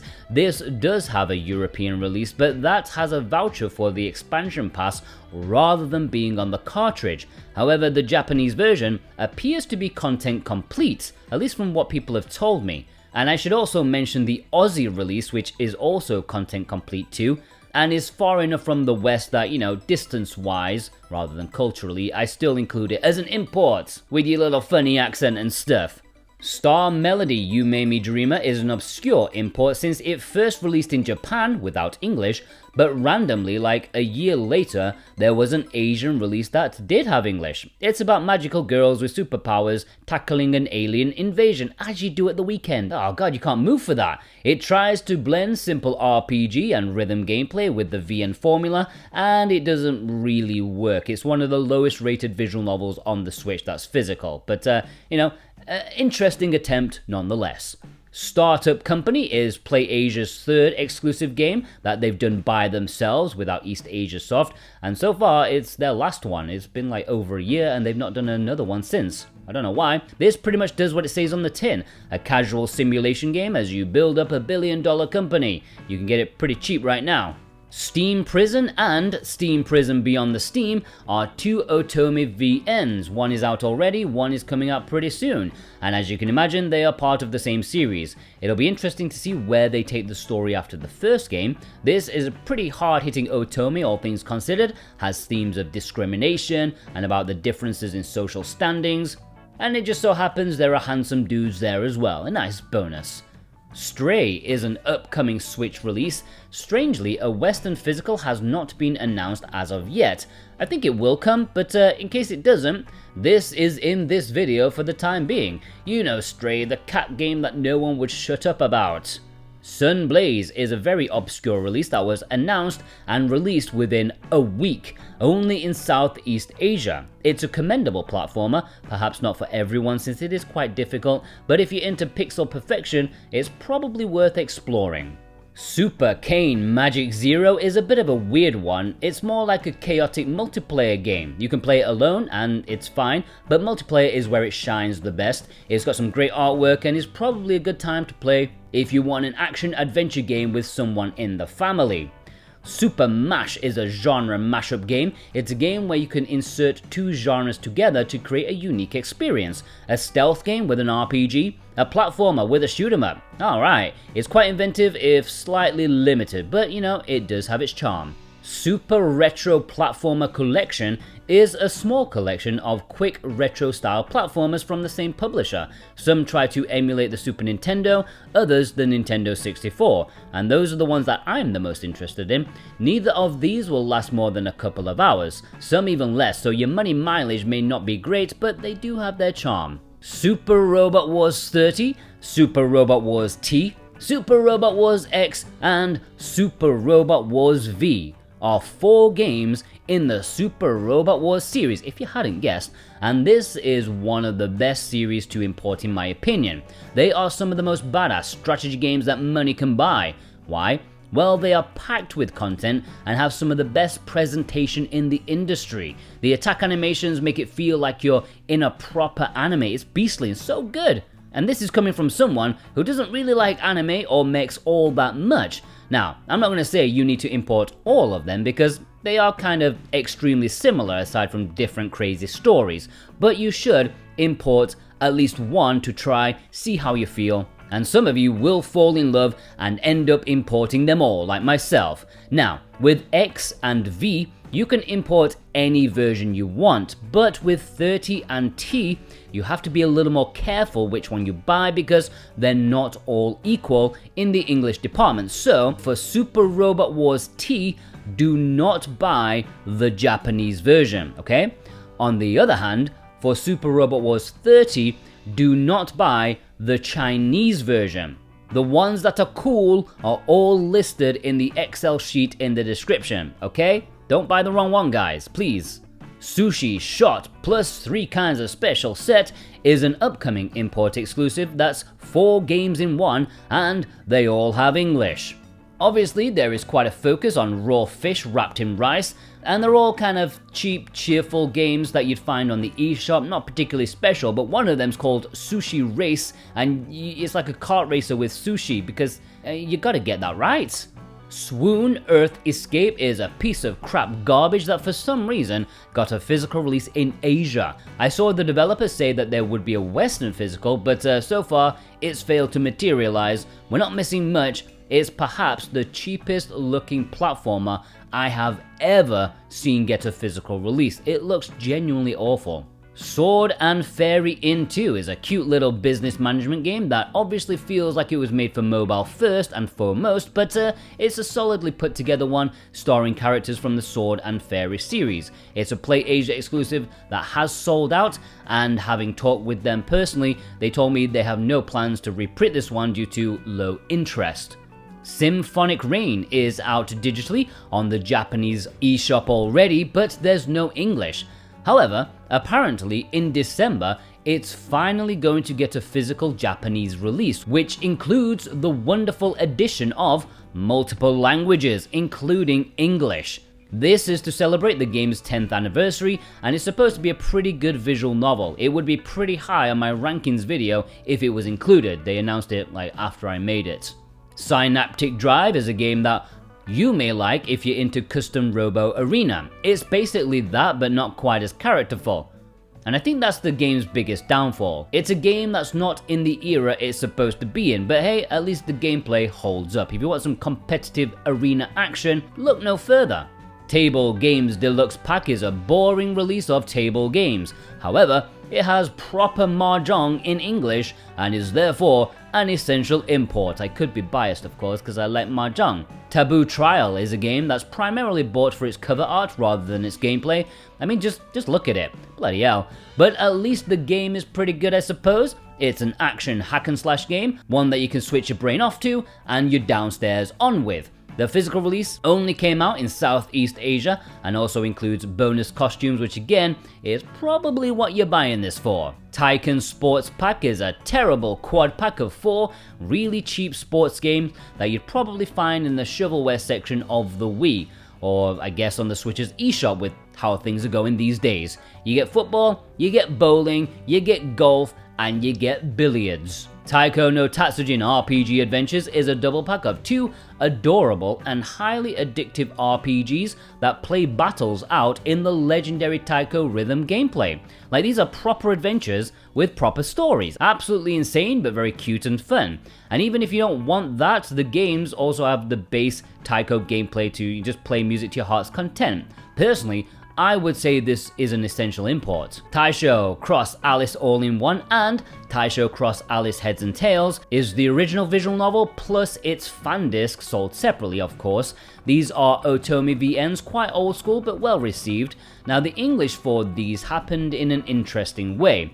All-in-One, the English was a free update, while Heads and Tails got a reprint which had English, unlike the original print.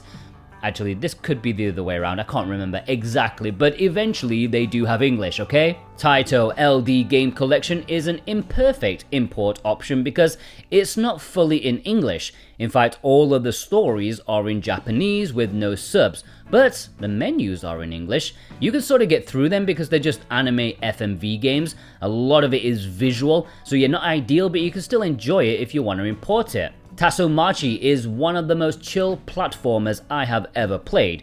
You explore a few mystical locations where a deep fog has taken over. Collecting all the lanterns will help bring this place back to life and also help fix your airship. It's a game that's pretty one note, but rather enjoyable if you want to jump and collect things without too much stress. Telenet Shooting Collection was done in North America via Limited Run Games, but if you missed that, then the Japanese version is a decent option. This includes a few less than necessary shooters from Telenet. I actually made a video on this when it released, and the fact that I can't recall any of the games off the top of my head tells you how inessential it actually is. Terra Tech is a highly obscure import exclusive because it kind of popped up out of nowhere without any kind of fanfare. In fact, PlayAsia didn't even sell it at all, which is bizarre. They sell everything, even your grandmother. This is a vehicle builder of sorts, so yeah, you get to be creative. Tetris Effect Connected is a fantastic rendition of the Tetris gameplay, this time with the best presentation it's ever had. As long as you discount the Tetris 99 skins they have on the Switch. This was done by a limited run in North America because something as obscure as Tetris definitely needed the help there. Whereas you can also get a nice Japanese or Asian version if you missed out on the North American one. Tetsudo Nippon Rosentabi EX Tozen Densha Odakyu Hakone Hen. Oh boy, another train game. Choo choo! I don't know what the difference is between this and the one that I talked about already, but it's been about 5 years between this and that, so yeah, it's an upcoming treat for train fanatics. That time I got reincarnated as a slime. Isekai Chronicles is a brand new import exclusive with the Southeast Asian and Japanese release having English. This is based off a light novel which turned into a manga and then an anime, and you know, it's Japan, right? It has side-scrolling action with some rather disappointing town building. You can check out my impressions video on this very channel. Thunder Ray sounds like the perfect 80s action hero, and that's kind of the case. This is basically Punch-Out, just in the modern era. Is it iconic? Of course not, but at least it still has the gameplay flow. More like a puzzle game than it is an action game. It's a PlayAsia exclusive, one of their more recent ones. They still haven't sent it out yet at the time of making this video, so it's still up for pre-order. The Tiger Heli Collection. This is actually called something else, but I can't be asked trying to pronounce the Japanese, so yeah, Tiger Heli Collection it is.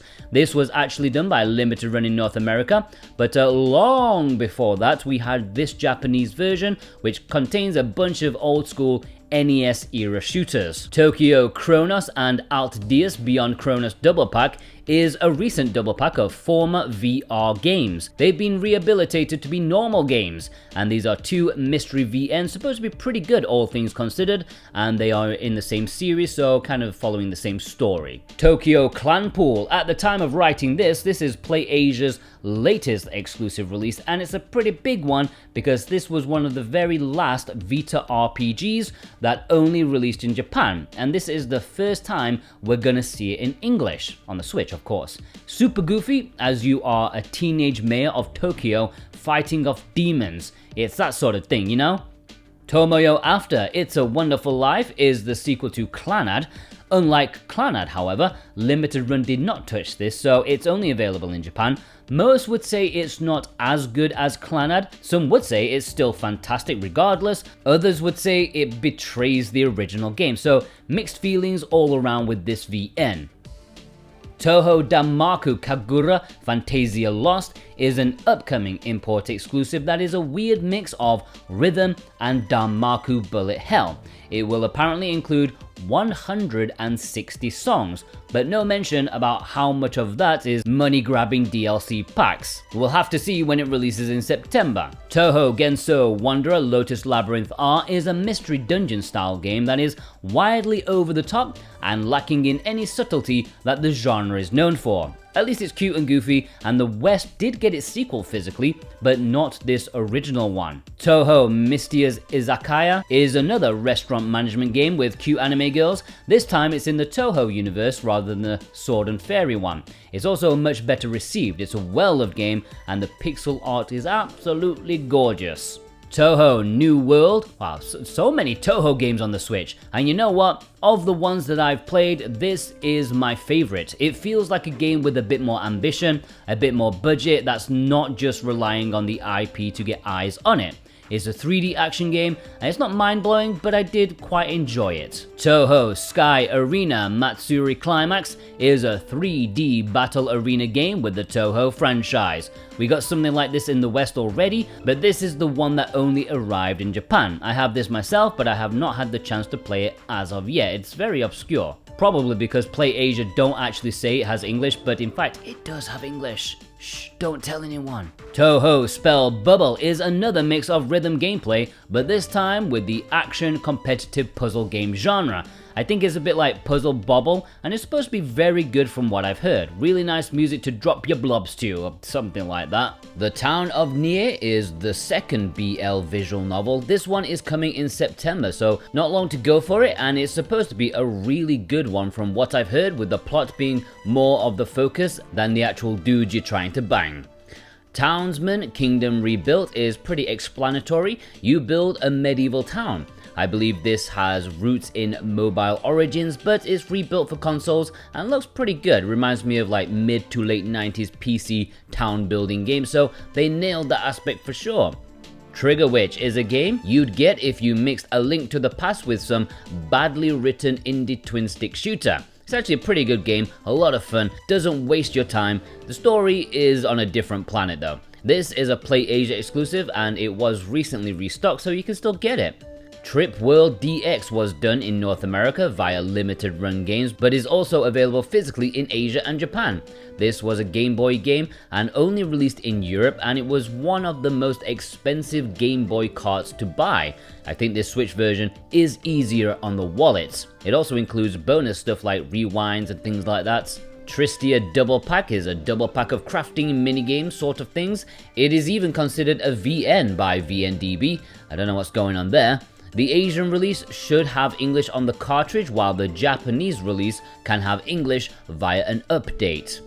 Treble Witches Final Episode 1 Daughters of Amalgam is another rare import. This shooter was released and disappeared, never to be seen again. Hopefully it gets a reprint because it looks genuinely awesome. Very chaotic and colourful shooter.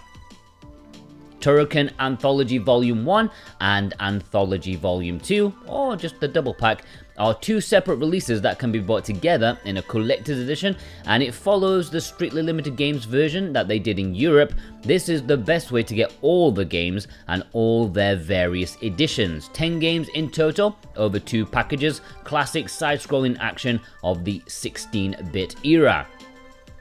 Twin Blades of the Three Kingdoms is one of those games that shouldn't be judged too harshly by its visuals. Yeah, it looks cheap as hell, but if you enjoyed like Destiny of an Emperor, like the classic NES game, then you'll probably like this, only it's better. It's simple, it's easy to play, but a lot of fun if you're invested in the Three Kingdoms era like myself. If you're not, it's a much more difficult sell. This was a Play Asia exclusive release. Ultra Kaiju Monster Rancher is a monster raising simulator. It's taking the Monster Rancher series and then slamming it together with kaiju monsters, and it's all kinds of glorious. Generating your own monsters, raising them, and duking it out is a lot of fun. It's highly addictive as well. Be careful which one you buy, since the Japanese release does not have English. Uma Musume Pretty Derby Party Dash is an upcoming import. It's a party action game of sorts, and it looks absolutely mental in the best way possible. Crazy sports with crazy pixelated anime girls. It sounds awesome. I definitely can't wait to give this a try when it releases at the end of August, probably by the time I actually edit this together. Umbra Claw is rocking some of the nicest box art on the Switch, maybe worth importing for that alone. Thankfully the gameplay is pretty awesome too. It's an action platformer from Inti Create, so you know there's going to be a decent level of quality, and this time it's rocking a unique art style which reminds me a bit of Okami if it was like a stained glass window, if that makes sense. I don't know. Undying is an interesting import exclusive. This is a dreary game about you dying, and as a result, you want to pass on your survival skills to your child who will need to survive the apocalypse without you. So there's some narrative, some minigames and stuff. Unpacking was done in North America via limited run, but there was also a Japanese version. It's still available if you missed out on limited runs. This was an indie darling for a few weeks. It's a casual puzzle game with environmental storytelling. You go about your life unpacking things and then placing them where you see fit. Unreal Life is an atmospheric puzzle adventure game as you compare memories of the past with the present. It's a bit melancholy, but it has overwhelmingly positive reviews. That means it will be good and is a cheap physical import to add to the collection. Valhalla is an awesome visual novel that mixes drink mixing.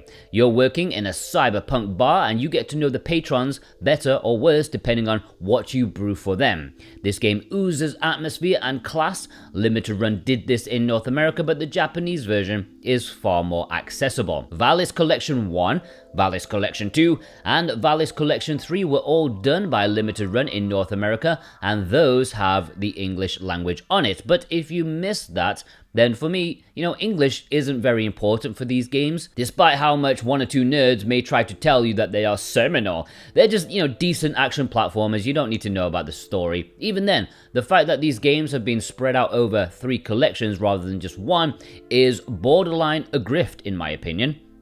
Variety Game Pack is another cheap, not entirely cheerful quad pack of extremely random, or one may say varied, games, catching goldfish, a couple of card games, and a number game that looks like Sudoku. I have this and it's rubbish.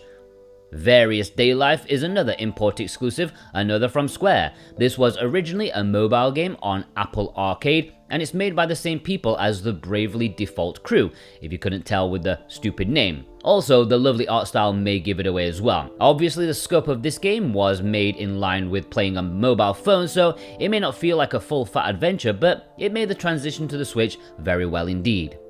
Voice Love on Air.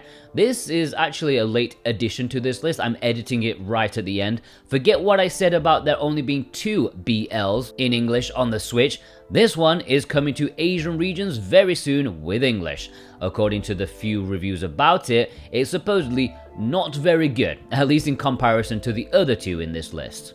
The Wanderer, Frankenstein's Creature, is an artsy-fartsy adventure game that retells Mary Shelley's classic sci-fi novel. You play as the creature as he fumbles around his newfound life, trying not to freak everyone out along the way. Obviously, things may not go exactly to plan. This is beautifully presented in visuals and music, and is perhaps worth playing for that alone, if you can find it for a decent price.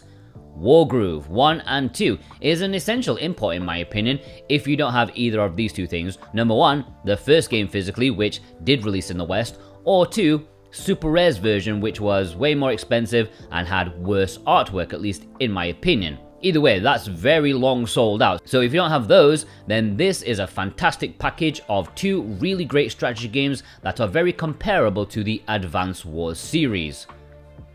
Wing of Darkness is a super short flight combat game that has visual novel elements between its handful of missions. I had a fun time with it, but probably would not have been too happy if I bought it for full price. Thankfully, it's hard to buy at full price these days.